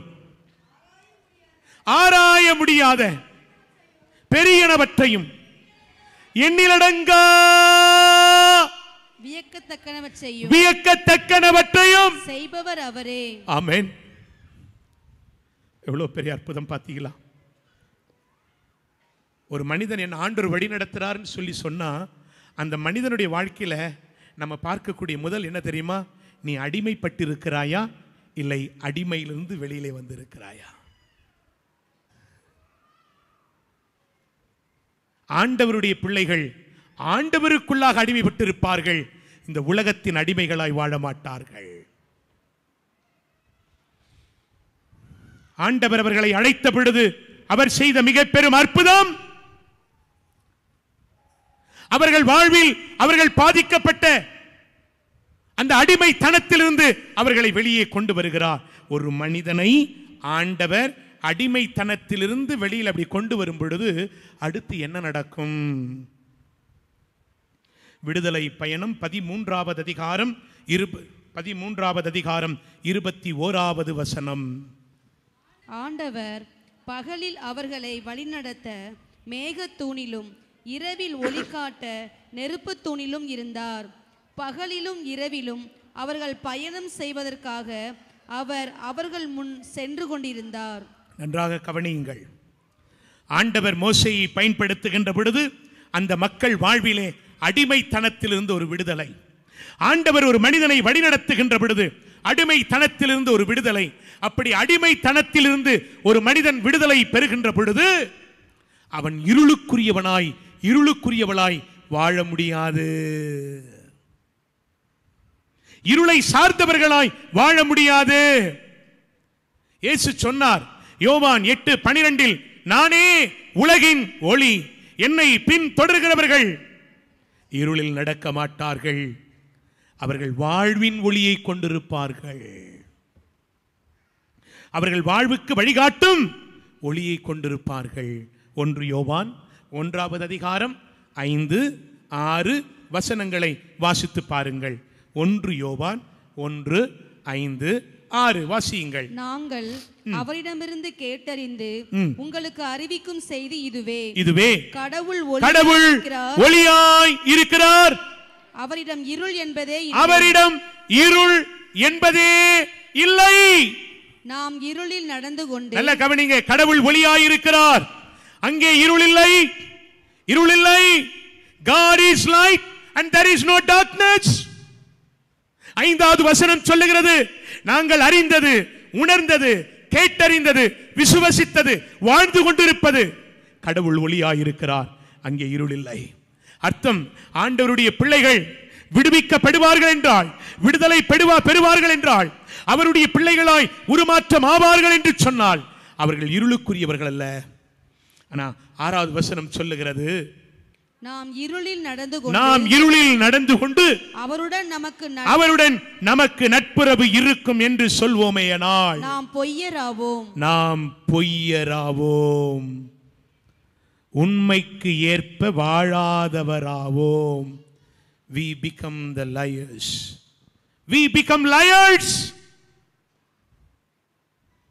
அன்புக்குரியவர்களே, நம்மை விடுவிக்கின்ற ஆண்டவர் வெளிச்சத்தில் வழிநடத்துவார். விடுதலை பயணம் 13:21 பார்க்கிறோம், காலையிலும் மாலையிலும் இரவிலும் அவர்கள் வெளிச்சத்தை மட்டுமே சந்தித்தார்கள். ஆனால் இஸ்ராயேல் மக்கள் எகிப்தியர் வந்த பொழுது எபிரேயரை துரத்தி வந்த அவர்கள் பகலிலும் இருள் இரவிலும் இருள். ஒரு ரகசியம் சொல்லட்டுமா? நம்மை எதிர்க்கிறவர்கள் அவர்கள் வெளிச்சத்தில் வர முடியாது. அவர்கள் வெளிச்சத்தில் வந்தால், வெளிச்சத்தை உணர்ந்தால் அவர்களை ஆண்டவர் நம்மை விட அற்புதமாய் பயன்படுத்துவார். ஆனால் நமக்கு எதிராய் வரக்கூடியவர்கள், நான் ஆண்டவருடைய மகனாய் மகளாய் அவருக்கு பிரியமாய் வாழ்வேன் என்று சொன்னால், நான் விடுதலை பெற்ற விடுவிக்கப்பட்ட மனிதனாய் வாழ்வேன் என்று சொன்னால், நான் வெளிச்சத்தை சார்ந்து வெளிச்சத்தில் நடப்பேன் என்றால், எனக்கு எதிராய் வரக்கூடியவர்கள் அவர்கள் இருளுக்குள்ளாக வாழ்கிறவர்களாய், இருளுக்குள்ளாய் வீழ்ந்து போகிறவர்களாய் மாறி போவார்கள். இப்ப என்ன ஆகுது தெரியுமா? இயேசு வந்துட்டாரு, மோசே கூட்டிட்டு வந்துட்டாரு, செங்கடல் நிற்கிறது. இப்ப செங்கடலை கடக்கணும். வந்த ஆட்கள்லாம் சொல்றாங்க, இவ்வளோ தூரம் அற்புதம்லாம் செய்தீங்க, 10 வாதைகள்லாம் நடந்தது, எல்லாவற்றிலும் எங்களை காப்பாற்றினீர்கள், இதெல்லாம் ஓகே தான் மோசே, இப்போ செங்கடல் நிறுத்திக்கிட்டு இருக்கே. 2 வழிகள் ஒரே முடிவு. 2 வழிகள் ஒரே முடிவு. என்ன? ஒன்று செங்கடலில் விழுந்து சாக வேண்டும், இல்லை என்றால் எகிப்தியரின் வாளுக்கு இரையாக வேண்டும். முடிவு என்ன? மரணம்தான். நம்முடைய வாழ்வில் இந்த நிகழ்வுகளை நாம் பார்ப்பதுண்டு. நல்ல முடிவெடுப்பு, ஆண்டவரே இனி உமக்காகத்தான் வாழப்போகிறேன், உண்மைதான் நான் பிரதிபலிக்கப் போகிறேன். அப்படி எப்பெல்லாம் முடிவெடுப்போமோ அப்போத்தான் பெரும் சோதனை வந்து நின்றுக்கிட்டு இருக்கும். எளிமையாக சொல்கிறேன், ஒவ்வொரு நாளும் நீங்கள் சாயங்காலம் 3 மணிக்கு வரை கூட வேலை நிமித்தமாக சாப்பிடாம இருந்தால் பசி இருக்காது. முதல் வியாழக்கிழமை சொல்லுவீங்க, நாளைக்கு முதல் வெள்ளிக்கிழமை காலையிலிருந்து நான் உபவாசம் இருப்பேன். காலையில் 6 மணிக்கே வயிறு ஒரு மாதிரி கட்டப்பட்ட. சரி, ஒரு காஃபி மட்டும் எடுக்கலாம், நீராகாரம் தானே. கொஞ்ச நேரம் பொறுத்தவொடனே லைட்டாக கொஞ்சம் மோர் எடுத்தா பிரச்சனை இல்லை, கொஞ்சம் ஜூஸ் எடுத்தா பிரச்சனை இல்லை, சாப்பிட்டா தானே பிரச்சனை. ஒரு தம்பி ரொம்ப வருஷத்துக்கு முன்னாடி சொன்னா, ஃபாதர் நான் உங்கள் மையத்திலிருந்து ஆண்டவர் பாதத்தில் 40 நாட்கள் அமர்ந்து உபவாசம் இருக்க ஆசைப்படுகிறேன். ஆண்டவர் உணர்த்தி இருப்பது நீராகாரம் மட்டும் எடுத்துக்கொள். எது மட்டும்? ஆண்டவர் உணர்த்தி கொண்டே இருக்கிறார். சரியா, நல்ல விஷயம் தானே, சந்தோஷம். காலையில் 4 மணிக்கு எழும்பி 1 லிட்டர் பால், பூசை முடிச்சுட்டு வந்த உடனே 1 லிட்டர் ஜூஸ், 10 மணிக்கு 1 லிட்டர் 1.5 லிட்டர் மோர், 12 மணிக்கு ஒரு 3-4 இளநீ. ஒரு நாளைக்கு 2000 ரூபாய்க்கு மேலே செலவாக ஆரம்பிச்சது. ஆனால் ஜெபிப்பார். 40 நாட்கள் கழித்து சொன்னார், ஃபாதர் உடல் எல்லாம் ரொம்ப பிளம் பெற்று இருக்கிறேன், ஆவியானவர் தங்கும் ஆலயமாக அனுபவித்து கொண்டே இருக்கிறேன், இன்னும் ஒரு 40 நாள் தொடர்ந்து செய்யலாமான்னு இருக்கிறேன். நான் சொன்ன, அடி பிச்சு விடுவாமா, இப்படி இருக்குன்னு சொன்னா வாழ்நாள் முழுவதும் உபவாசம் இருக்கலாம். ஒரு தம்பி சொன்னா, ஒரு நாளைக்கு ஒரு வேளை மட்டும் நான் சாப்பிட்டுக்குவோம் ஃபாதர், மற்ற நேரத்தில் பிளாக் காஃபி மட்டும் குடிச்சுக்கிறேன் ஃபாதர். ஒரு நாளைக்கு ஒரு 4 லிட்டர் பிளாக் காஃபி குடிப்பார். மதியம் 5 பேர் போட்டு சாப்பிடக்கூடிய சாப்பாடை 3:30 மணி 4 மணிக்கு போட்டு அடிச்சார்னா, ஆமாம். அவர் சொன்னார், ஒரு முழுமைக்காக இன்னொரு 30 நாள்னா 70 நாள் ஆயிடும் அப்படின்னு சொன்னார். உனக்கும் உபவாசத்திற்கு என்னல்ல சம்பந்தமே இல்லை. அன்புக்குரியவர்களே, ஆண்டவருடைய பிள்ளைகள் இருளுக்குரியவர்கள் அல்ல, வெளிச்சத்திற்குரியவர்கள். இங்க ஒரு பெரிய சோதனை. என்ன சோதனை? செங்கடலில் விழ வேண்டுமா, எகிப்தியரால் சாக வேண்டுமா? இப்பதான் மோசே பேசுறாரு, ஆண்டவர் சொல்றதுதான் பேசுறார். விடுதலை பயணம் 14வது அதிகாரம் 13 15 வரை. மோசே மக்களை நோக்கி, அஞ்சாதீர்கள், நிலை குலையாதீர்கள், இன்று ஆண்டவர் தாமே உங்களுக்காக ஆற்றும் விடுதலை செயலை பாருங்கள். இன்று நீங்கள் காணும் எகிப்தியரை இனிமேல் என்றுமே காணப்போவதில்லை. ஆண்டவரே உங்களுக்காக போரிடுவார், நீங்கள் அமைதியாயிருங்கள் என்றார். பாருங்க எவ்வளவு அற்புதமான பகுதி. மறுபடி வாசிங்க, 14 13 15 வரை மறுபடி வாசிங்க. மோசே மக்களை நோக்கி, அஞ்சாதீர்கள், நிலை குலையாதீர்கள், இன்று ஆண்டவர் தாமே உங்களுக்காக ஆற்றும் விடுதலை செயலை பாருங்கள். இன்று நீங்கள் காணும் எகிப்தியரை இனிமேல் என்றுமே காணப்போவதில்லை. நல்லா கவனிங்க. மோசே மக்களை நோக்கி சொன்னார், அஞ்சாதீர்கள். Don't be frightened, don't be afraid, stand firm. நிலைகுலையாதிருங்கள் அப்படின்னா என்ன அர்த்தம் தெரியுமா? நிலைகுலையாதிருங்கள் என்ன அர்த்தம் தெரியுமா? பயப்படாம இருந்தா மட்டும் போதாது, நிலைகுலையாம இருக்கணும். என்ன அர்த்தம் தெரியுமா?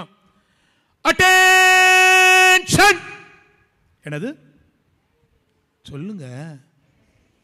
ஆமா, நான் அட்டென்ஷன், நீங்க அட்டென்ஷன். அவர் சொல்றார் அட்டென்ஷன். எதில் அட்டென்ஷன்?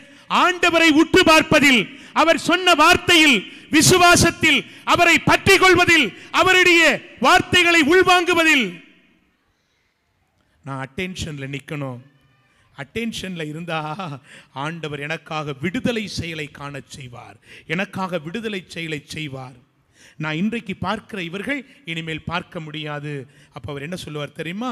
14வது வசனம் சொல்லும், ஆண்டவரே உங்களுக்காக நான் போரிடுவார். அட்டென்ஷன்ல இருந்தா, அவருடைய அருளை உற்று பார்ப்பதில், நம்பிக்கையில், விசுவாசத்தில், அவரை பற்றி கொள்வதில், அவரை பின்பற்றுவதில், அவருடைய மகனாய் மகளாய் அட்டென்ஷன்ல இருந்தா அவரே எனக்காக போரிடுவார். நீங்கள் அமைதியாயிருங்கள், சஞ்சலப்படாதீங்க, சஞ்சலப்பட மாட்டீங்க, அமைதியா இருப்போம். இன்னைக்கு நிறைய பேருக்கு பிரச்சனை என்ன தெரியுமா? அமைதியா இருக்க முடியலங்க. எங்கே 2-3 சகோதரிகள் கூடி இருப்பார்களோ அங்கே 4வது சகோதரி பெயர் நாசமாய் போய் விடுகிறது. புரணி பேசுவதில் அந்த விசுவாசி சகோதரி தான் ஃபர்ஸ்ட் லைன்ல இருக்கிறா. அல்லேலூயா அல்லேலூயான்னு சொல்றவதான் ஆண்டவர் முன்னிலையில இல்லேலூயா இல்லேலூயான்னு சொல்லிக்கிட்டு இருக்கா. வாழ்க்கை ஒண்ணு, வாழ்வு ஒண்ணு, செயல் ஒண்ணு. ஆலயத்துக்குள்ள வந்து பார்த்தா, ஜபத்துக்கு வந்து பார்த்தா அவ முக்காட போட்டா நமக்கே ஆச்சரியமா இருக்கு. ஒருவேளை திருச்சலை நாதருக்கு அட்வைஸ் கொடுக்கிறவளா இருப்பாளோ, ஆலோசனை கொடுக்கிறவளா இருப்பாளோ, அவ்வளவு பக்தி. ஆனா வீட்டுக்கு போனா வாழ்க்கைக்கும் அதுக்கும் சம்பந்தமே இல்லை. ஒரு ஐயா கேட்டார், ஃபாதர் என் மனைவி எல்லா இடத்துக்கும் தியானத்துக்கு போறா ஃபாதர், ஆச்சரியமா இருக்கு ஃபாதர், ஆனா வீட்டில் தினமும் லூசிஃபரை தான் வாழ்ந்துக்கிட்டு இருக்கா ஃபாதர். நான் லூசிஃபரை பார்த்ததில்லை, ஆனா என் மனைவியை பார்க்கும் போதெல்லாம் லூசிஃபர் அப்படியே தெரியுது ஃபாதர். இதுல என்ன பியூட்டின்னா, ஃபேர் அண்ட் லவ்லி போட்டு பவுடர் போட்ட, ஆமா லூசிஃபர் எங்க வீட்டில் உட்காந்துக்கிட்டு இருக்கு, வேற யாரும் இல்லை, என் மனைவி தான் ஃபாதர். இதுல என்னன்னா கூட என் மாமியாரும் சேர்ந்துட்டா ஃபாதர்.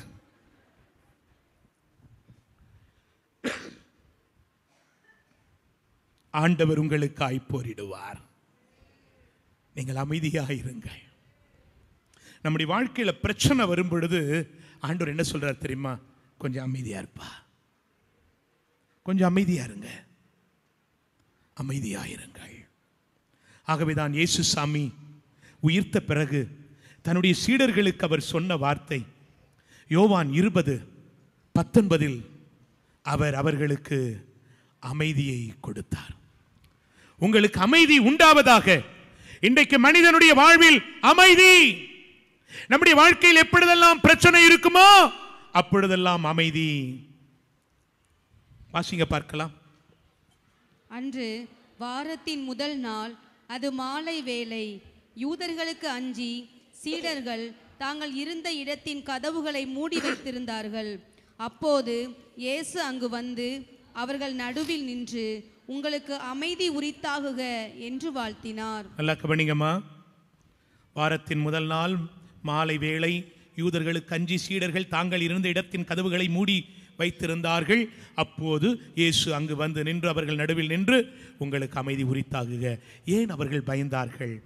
ஏன் அவர்கள் நடுங்கி கொண்டிருந்தார்கள்? எதற்காக நடுங்கி கொண்டிருந்தார்கள் தெரியுமா? ஏன் தெரியுமா? ஏன் நடுங்கினார்கள்? எதற்காக நடுங்கினார்கள்? கொன்று விடுவார்கள் என்றா, அழித்து விடுவார்கள் என்றா, அதெல்லாம் செகண்டரி தாங்க, அது முக்கியம் அல்ல. சீடர்கள் அன்றைக்கு நடுக்கத்தோடு பயத்தோடு இருந்த காரணம், ஆண்டவர் சொன்ன வாக்குறுதிகளை, அவர் சொன்ன வார்த்தைகளை அவர்கள் மறந்து போனார்கள். அதான் பிரச்சனை. நம்முடைய வாழ்க்கையில பிரச்சனை வரும் பொழுது ஆண்டவர் நம்மோடு வாக்குறுதி செய்திருக்கிறாரே, வாக்குத்தத்தம் கொடுத்திருக்கிறாரே, பேசி இருக்கிறாரே, அதை மறக்கின்ற பொழுதெல்லாம் நம்முடைய கதவுகள், வாழ்க்கை அடைக்கப்படும். இயேசு சொன்னார். யோவான் 2:19 பார்க்கிறோம்.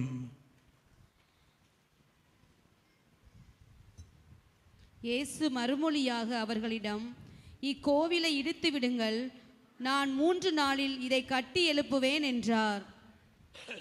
தொடர்ந்து, அப்போது யூதர்கள், இந்த கோவிலை கட்ட 46 ஆண்டுகள் ஆயிற்றே, நீர் 3 நாளில் இதை கட்டி எழுப்பி விடுவீரோ என்று கேட்டார். நல்லா கவனிங்கம்மா. அடுத்த வார்த்தை வாசி முடிச்சிருங்க.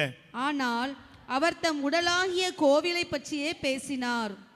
அவர் இறந்து உயிருடன் எழுப்பப்பட்ட போது அவருடைய சீடர் அவர் இவ்வாறு சொல்லியிருந்ததை நினைவு கூர்ந்து மறைநூலையும் இயேசுவின் கூச்சையும் நம்பினர். நல்ல கவனிங்க.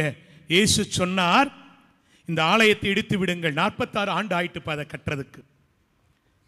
மத்தேயு, மார்க்கு, லூக்கா 3 நற்செய்தியிலும் ஆண்டவர் 3 முறை சொல்லியிருக்கிறார், என்னை அவர்கள் சிறைபிடிப்பார்கள், என்னை அடிப்பார்கள், உதைப்பார்கள், என்னை சிலுவையில் அறைவார்கள், என்னை கொன்று விடுவார்கள். ஆனால் அதோடு முடிந்து விடாது, 3ஆம் நாளில் தருவேன். அவர் ஏற்கனவே சொன்னாரியா, இந்த ஆலயத்தை இடிச்சிடு, ஆனா 3ஆம் நாளில் நான் எழுப்புவேன். நம்முடைய வாழ்க்கையில் பிரச்சனைகள் வருகின்ற பொழுது, அது சிறியதோ பெரியதோ, ஆண்டவர் நம்மோடு பேசினாரே. ஒருவேளை 10 ஆண்டுகள், 20 ஆண்டுகள், ஏன் 50 ஆண்டுகள் முன்பாக அவர் பேசின அந்த வாக்குறுதிகளை, அந்த வார்த்தைகளை நம்முடைய கண்களுக்கு முன்பாக வைக்கின்ற பொழுது நாம் வாழுகிற இடத்தின் கதவுகள் அடைக்கப்படாது. அங்கே சீடர்கள் மறந்தார்கள், அடைத்தார்கள். இயேசு சொன்னார், உங்களுக்கு அமைதி உரித்தாகுக. இன்றைக்கு மனிதன் அமைதி தேடி செல்லுகிறான். இயேசு ஆண்டவர் சொன்னார் மோசே வழியாக, ஆண்டவரோ உங்களுக்காய் போரிடுவார், நீங்கள் அமைதியாயிருங்கள். அவர்கள் கேட்டார்கள், எகிப்திலே கல்லறைகள் இல்லை என்றா எங்களை கூட்டி வந்தாய்? எங்க நாங்க சாக போறமே, அனாதைகளா? வார்த்தை இவ்வளவு அழகாக சொல்லுகிறது. So powerful. அடுத்த வார்த்தை சொல்றாரு, 15வது வார்த்தை, விடுதலை பயணம் 14:15. ஆண்டவர் மோசேயை நோக்கி ஏன் என்னை நோக்கி அழ வேண்டும்? நல்லா கவனிங்கம்மா. ஏன் என்னை நோக்கி, அர்த்தம் என்ன தெரியுமா? நான் தான் ஏற்கனவே சொல்லிட்டேன்ல. எப்ப நான் சொல்லிட்டேன்ல, ஏன் அழற? உனக்கு வாக்குறுதியை கொடுத்து உன்னை அழைத்திருக்கிறேன். Why do you look at me and keep on crying? I have already given you the promises, covenantal promises. உடன்படிக்கையின் வாக்குறுதியை கொடுத்திருக்கிறேன். நீ ஏன் என்னை நோக்கி அழ வேண்டும்? முன்னோக்கி செல்லும்படி இஸ்ரேல் மக்களிடம் சொல். அப்படின்னா என்ன அர்த்தம் தெரியுமா? நல்லா புரிஞ்சுக்கங்கம்மா. நீங்க அட்டென்ஷன்ல இருந்தா முன்னோக்கி போகும். எப்படி போவீங்க? எப்படி போவீங்க சொல்லுங்க? எப்படி போவீங்க? காலால நடந்து போவாங்களாம், இல்லை உருண்டா போவாங்க? எப்படி போவாங்க சொல்லுங்க? லெஃப்ட் ரைட் தானே போவாங்க. அட்டென்ஷன்ல இருந்தாதான் நடக்கும் பொழுது, ஆண்டவர் பின்னாலே செல்கின்ற பொழுது நாம் அழகாய் செல்ல முடியும். ஸ்டாண்டர்டிக்ஸ்ல இருந்து நீங்க லெஃப்ட் ரைட் போடுங்க, எப்படி இருக்கும்? ஆண்டவருடைய பிள்ளை தான், விடுதலை பெற்றிருக்கந்தான், வெளிச்சத்தில் இருக்கந்தான், ஆனா அசிங்கமா இருப்பேன்.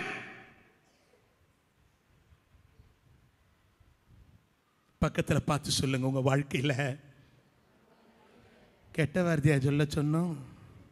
சத்தமா சொல்லுங்க. உங்க வாழ்க்கையில் ஆண்டவரை தேடி வந்திருக்கீங்க, ஆண்டவரை தேடி வந்திருக்கீங்க. நீங்க அட்டென்ஷன்ல இருங்க. அட்டென்ஷன்ல நின்றுட்டா நடக்கும் பொழுது பியூட்டிஃபுல்லா இருப்பீங்க. நீங்க ஸ்டாண்டர்டிக்ஸ்ல இருந்து, என்ன பார்த்து சொல்லாதீங்க, எனக்கு தெரியும், பக்கத்தில் பார்த்து சொல்லுங்க. ஸ்டாண்டர்டிக்ஸ்ல இருந்து நீங்க வாக்கிங் போனா காலு முறிஞ்சு போன பன்றி மாதிரியே இருப்பீங்க. பக்கத்தில் பார்த்து சொல்லுங்க, நாமெல்லாம் அவர் பார்வையில் விலையேற பெற்றவர்கள், மதிப்பு மிக்கவர்கள். சொல்லுங்க, நீங்க நாய் போல, பன்றி போல, கழுத போல, எரும மாடு போல நடக்கக்கூடாது. அழகா சொல்லுங்க, அழகா ஆண்டவருக்கு பிரியமா நடக்கணும். கையை பிடிச்சி ஒரு குளுக்குங்க பார்க்கலாம். நல்லா குளுக்குங்க, முன்னாடி பின்னாடி சைடில் எல்லாம் நல்லா குளுக்குங்கம்மா. குலுக்கிட்டு பார்க்குறாங்க, வளையல் மோதிரம் வாட்ச் எல்லாம் கரெக்டாக இருக்கா?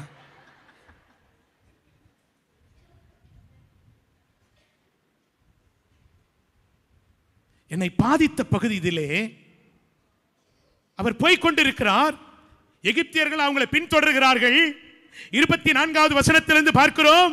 அவர்கள் சொல்லுகிறார்கள், இஸ்ராயேலின் கடவுள் எகிப்தியர்களுக்கு எதிராகவும் அவர்களுக்கு சார்பாகவும் போராடுகிறார். யார் முன்னிலையில் வெட்கப்பட்டோமோ அவர்கள் முன்னிலையில் கடவுள் நம் சார்பில் இருப்பதை அவர் காணச் செய்வார்.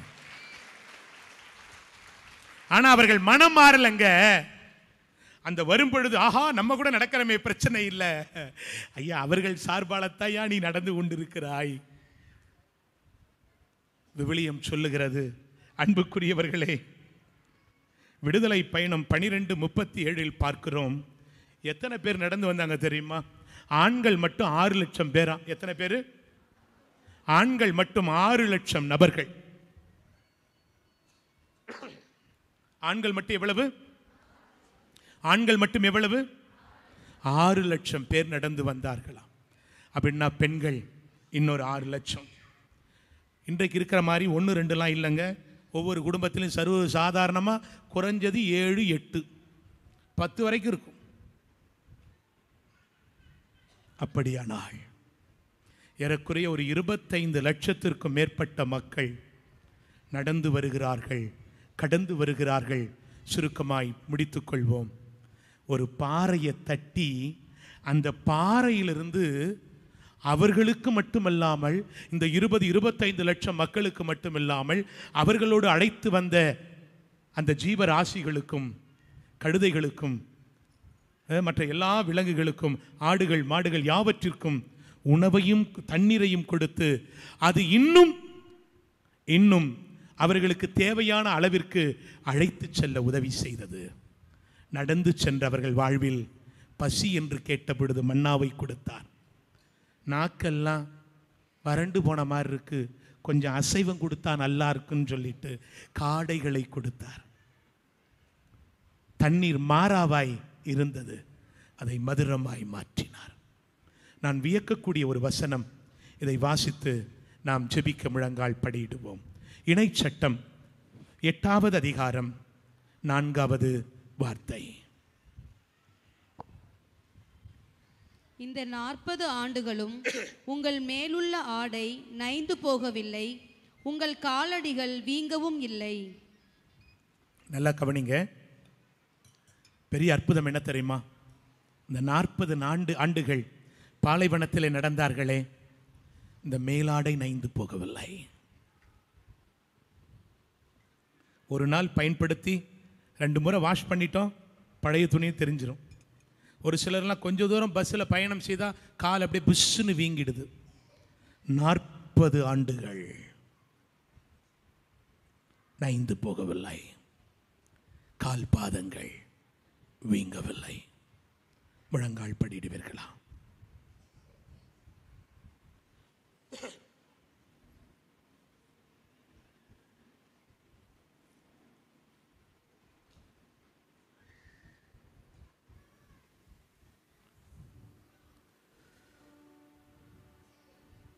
நாற்பது ஆண்டுகள் நடந்த பொழுது,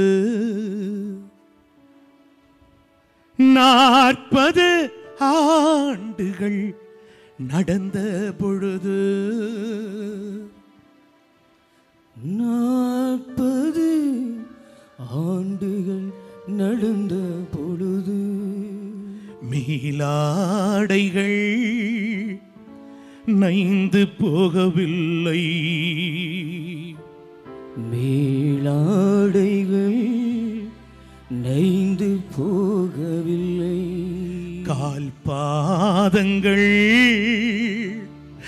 வீங்கவும் இல்லை, கால் பாதங்கள் வீங்கவும் இல்லை. எங்களை நீர் நடத்தி சென்றவரே, எங்களை நடத்தி சென்றவரே, எங்களை நீர் நடத்தி செல்பவரே,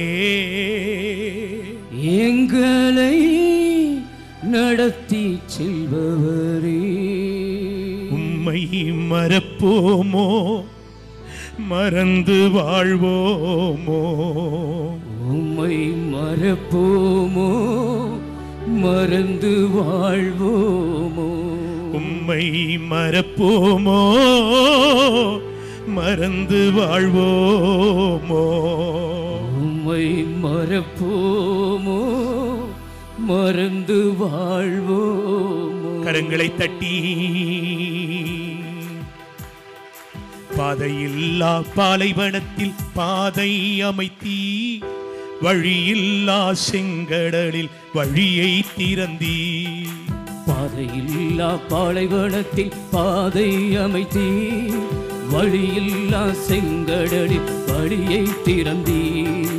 பாதையில்லா பாலைவனத்தில் பாதை அமைத்தி வழியில்லா செங்கடலில் வழியை திறந்தீ. உணர்ந்து சொல்லுவோம். இல்லா பாலை நீளத்தில் பாதை அமைத்தி வழியில்லா செங்கடலில் வழியை உணர்ந்து சொல்லுவோம். பாதையில்லா பாலைவனத்தில் பாதை அமைத்தி வழியில்லா செங்கடலில் வழியை திறந்தீ. பாதையில்லா பாலைவனத்தில் பாதை அமைப்பி வழியில்லா கரங்களை செங்கடலில் உயர்த்தி வழியை திறப்பி. என் வழியும் நீரே என் வாழ்வும் நீரே. கரங்களை உயர்த்தி என் வழியும் நீரே என் வாழ்வும் நீரே. என் வழியும் நீரே என் வாழ்வும் நீரே. என் வழியும் நீரே என் வாழ்வும் நீரே. என் வழியும் நீரே என் வாழ்வும் நீரே. என் வழியும் நீரே என் வாழ்வும் நீரே. உண்மையும் நீரே என் இயேசுவே. உண்மையும் நீரே என் இயேசுவே. பாதையில்லா பாலைவனத்தில் பாதை அமைத்தி வழியில்லா செங்கடலில் வழியை திறந்தீர். உணர்ந்து பாடுவோம். கண்களை மூடி. பாலைவனத்தில் பாதை அமைத்தி வழியில்லா செங்கடலில் வழியை திறப்பி. பாதையில்லா பாலைவனத்தில் பாதை அமைத்தி வழியில்லா செங்கடலில் வழியை திறந்தீ. பாதையில்லா பாலை நீளத்தில் பாதை அமைத்தி வழியில்லா செங்கடலில் வழியை திறந்தீ. என் வழியும் நீரே என் வாழ்வும் நீரே. கரங்களை உயர்த்தி என் வழியும் நீரே என் வாழ்வும் நீரே. என் வழியும் நீரே என் வாழ்வும் நீரே. என் வழியும் நீரே என் வாழ்வும் நீரே. என் வழியும் நீரே என் வாழ்வும் நீரே. என் வழியும் நீரே என் வாழ்வும் நீரே. உண்மையும் நீரே என் இயேசுவே. உண்மையும் நீரே என் கரங்களை தட்டி. இயேசுவே. பாதையில்லா பாலைவனத்தில் பாதை அமைத்தி வழியில்லா செங்கடலில் வழியை திறந்தீ. பாதையில்லா பாலைவனத்தில் பாதை அமைத்தி வழியில்லா செங்கடலில் வழியை திறந்தீ. 40 ஆண்டுகள் நடந்த பொழுது 40 ஆண்டுகள் நடந்த பொழுது 40 ஆண்டுகள் நடந்த பொழுது 40 ஆண்டுகள் நடந்த பொழுது மேலாடைகள் நைந்து போகவில்லை. மேலாடைகள் நைந்து போகவில்லை. கால் பாதங்கள் வீங்கவும் இல்லை. கால் பாதங்கள் வீங்கவும் இல்லை. எங்களை நீர் நடத்தி சென்றவரே. எங்களையே நீ நடத்தி சென்றவரே. எங்களை நீர் நடத்தி செல்பவரே. எங்களையே நடத்தி செல்பவரே. உம்மை மறப்போமோ மறந்து வாழ்வோமோ. உம்மை மறப்போமோ மறந்து வாழ்வோமோ. உம்மை மறப்போமோ மறந்து வாழ்வோமோ. உம்மை மறப்போமோ மறந்து வாழ்வோம். சொல்லுவோம். பாதையில்லா பாலைவனத்தில் பாதை அமைத்தீர், வழியில்லா செங்கடலில் வழியை திறந்தீர்.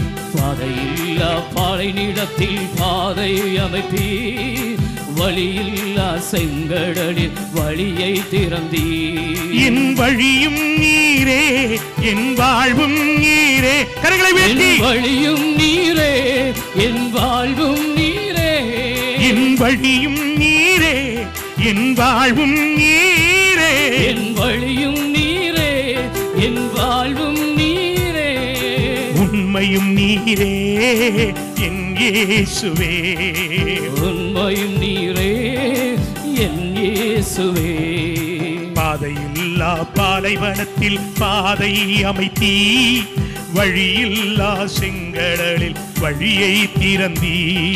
பாதையில்லா பாலை நிலத்தில் பாதை அமைத்தீ, வழியில்லா செங்கடலில் வழியை திறப்பீ.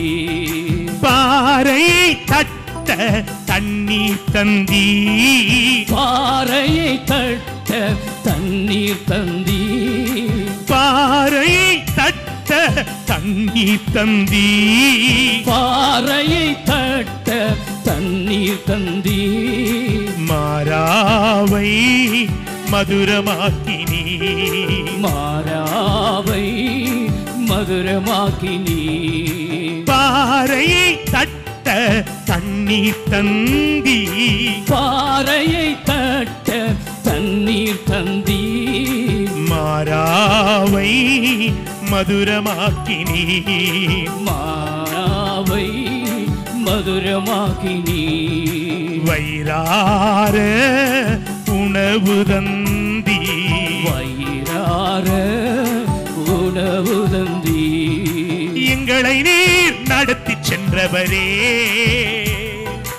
எங்களையே நடத்தி செல்பவரே. எங்களை நீர் நடத்தி செல்பவரே. எங்களையே நடத்தி செல்பவரே. உம்மை மறப்போமோ மறந்து வாழ்வோமோ. உம்மை மறப்போமோ மறந்து வாழ்வோமோ. உம்மை மறப்போமோ மறந்து வாழ்வோமோ. உம்மை மறப்போமோ மறந்து வாழ்வோமோ. பாதையில்லா பாலைவனத்தில் பாதை அமைத்தீ, வழியில்லா செங்கடலில் வழியை திறந்தீ. பாதையில்லா பாலை நிலத்தில் பாதை அமைத்தீ, வழியில்லா செங்கடலில் வழியை திறந்தீ. என் வழியும் நீரே, என் வாழ்வும் நீரே. என் வழியும் நீரே, என் வாழ்வும் நீரே. என் வழியும் நீரே, என் வாழ்வும் நீரே. என் வழியும் நீரே, என் வாழ்வும் நீரே. உண்மையும் நீரே என் இயேசுவே. உண்மையும் நீரே என் இயேசுவே. அப்படியே கரங்களை உயர்த்துவீர்களா? அப்பா, பாதையில்லாத பாலைவனத்தில் பாதை அமைத்த தெய்வம், வழியில்லாத செங்கடல் வழியை திறந்தவர், எனக்கு என் குடும்பத்திற்கு வழியை திறப்பீராக, பாதை அமைப்பீராக. எங்களுக்கு உம்மை விட்டா யாருப்பா உண்டு? யாரையா உண்டு? யாருண்டு? ஜீசஸ், ஜீசஸ், யாருண்டு? யாருண்டு? யாருண்டு? யாருண்டு? யாருண்டு? திறந்து கொடுங்க, திறந்து கொடுங்க, திறந்து கொடுங்க,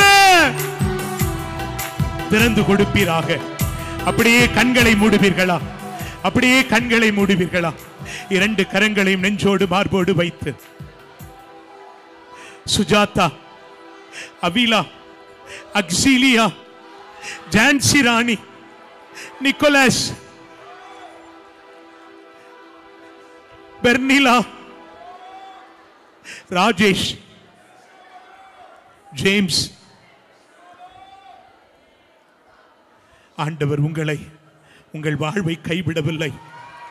அவர் உங்களை கை நெகிழவில்லை. சாந்தி, டெர்லின், ருக்ஷா, ஆண்டவர் உங்கள் குடும்பத்தில் உங்களுடன் இருக்கிறார். உங்களை கைவிடாத ஆண்டவர் உங்களோடு இருக்கிறார். ஸ்னோலின், ஆண்டவர் உங்களை கைவிடவில்லை. அவர் உங்களோடு இருக்கிறார், உங்களோடு இருக்கிறார். கர்ப்பப்பையில் பாதிப்போடு இருக்கிற 3 நபர்களை அவர் தொட்டு சுகமாக்கி கொண்டிருக்கிறார். இருதய குழாயில் பாதிப்போடு இருக்கிற ஒருவரை அவர் தொடுகிறார். பிரெயின்ல, மூளையில பாதிப்போடு இருக்கிற 2 நபர்களை அவர் தொட்டு சுகமாக்கி கொண்டிருக்கிறார். கேன்சர் வியாதியால் பாதிக்கப்பட்டு மருத்துவரால் கைவிடப்பட்ட ஒருவரை ஆண்டவர் தன் இரக்கத்தினால், அன்பினால் ஆளுகை செய்து கொண்டிருக்கிறார். 7 நபர்களுடைய கற்பத்தின் கனியை ஆண்டவர் ஆசீர்வதிக்கிறார். 19 குடும்பத்தில் இருக்கிற திருமண தடைகள் மாறுகிறது. முதுகெலும்பில் பாதிப்போடு இருக்கிற 4 நபர்களை அவர் தொட்டு சுகமாக்கி கொண்டிருக்கிறார். அலெக்சாண்டர், அலெக்ஸ், ரிச்சர்ட், ஆண்டவர் உங்களை அழைத்தவர், நம்பிக்கைக்குரியவர். அவர் உங்கள் கூட இருக்கிறார், உங்களோடு இருக்கிறார். ஆரோக்கியராஜ், கலங்கின நாட்கள் போது மகனே, உங்களை ஒப்புக் கொடுங்கள். மரியா, உன்னுடைய கண்ணீரின் நாட்கள் முடிந்து போய்விட்டது. ஆண்டவர் நம்மோடு இருக்கிறார். வலிகள், வேதனைகள் இருக்கிற இடத்திலே கரங்களை வைத்து ஜெபிப்போம். 79 குடும்பத்தில் இருக்கிற கடன் பாரத்தை மாற்ற ஆண்டவர் புதிய வழிகளை உங்களுக்கு திறந்து கொடுக்கிறார். 9 நபர்கள் புதிய இல்லம் கட்ட அவர் பாதைகளை திறந்து கொடுக்கிறார். வாழ்க்கையில் இழந்த தொழிலை மீண்டும் ஆண்டவர் 11 நபர்களுக்கு கொடுக்கிறார். புதிய பிசினஸ் ஆரம்பிக்க ஆவலாய் ஏறெடுத்து ஜெபிக்கிற 4 நபர்களுக்குரிய ஆசீர்வாதத்தை ஆண்டவர் முத்திரையிடுகிறார். கோர்ட்டு கேஸோடு போராடி கொண்டிருக்கிற 4 குடும்பங்களை ஆண்டவர் வெற்றியினால் சந்திக்கிறார். நீ அமைதியாயிரு, ஆண்டவர் உனக்காய் போராடுவார். ஜெபிப்போம். எங்கள் அன்பு தந்தையே, நற்கருணை நாதரே, இயேசு கிறிஸ்துவே, ஆவியானவரே, கரங்களை வைத்து ஜெபிக்கிற ஒவ்வொரு இடத்திலும் தேவரீர் உம்முடைய பிரசன்னம் ஆளுகை செய்வதாக. வலிகள், வேதனைகள் மாறுவதாக. கட்டிகள், காயங்கள் மாறுவதாக. அலர்ஜிகள் மாறட்டும். ஆசீர்வதியும், ஆளுகை செய்யும், வழி நடத்தும். ஆமென், ஆமென், ஆமென், ஆமென், ஆமென். மாண்புயர்.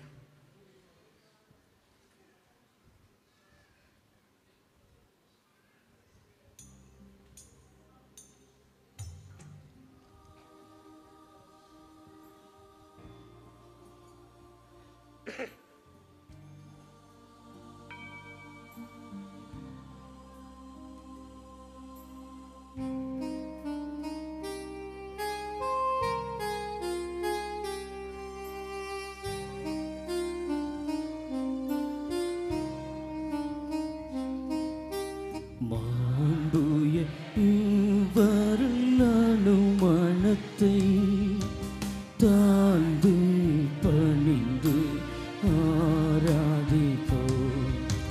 பழைய நியம முறைகள் அனைத்தும் இனி மறைந்து முடிவு பெறுக.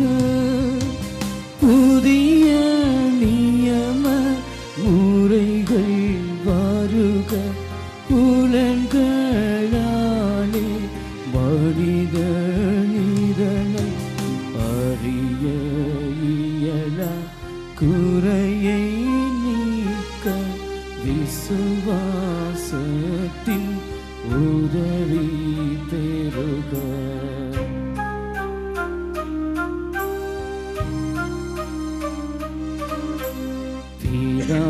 பிதாவர்க்கும் சுதன் இவர்க்கும் புகழ்ச்சியோடு வேட்சியாக்கும். மீட்பின் பெருமை மகிமையோடு வழிமை வாழ்த்து யாவுமாக இருவரிடமாய் வருகின்றவரா தூய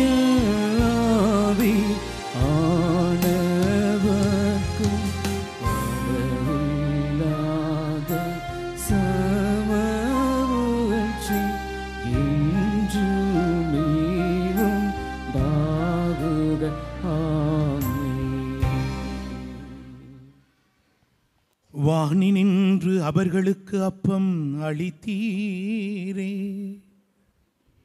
மெய்யாய் தன்னகத்தை கொண்ட அப்பம் இதுவே. மன்றாடுவோமாக்க. இறைவா, இந்த வியப்புக்குரிய திருவருட்சாதனத்திலே உம்முடைய திருப்பாடுகளின் நினைவை எங்களுக்கு விட்டு சென்றீர். உமது திருவுடல் திருரத்தம் இவற்றின் மறை பொருளை வணங்கும் நாங்கள் மீட்பின் பலனை இடைவிடாமல் அனுபவிக்க அருள் புரியுமாறு உம்மை மன்றாடுகின்றோம். என்றென்றும் வாழ்ந்து ஆட்சி செய்கின்றவர் நீரே. ஆமென்.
ஸ்துதிக்குரிய பரிசுத்த பரமதிவிய நற்கருணைக்கு சதாலும்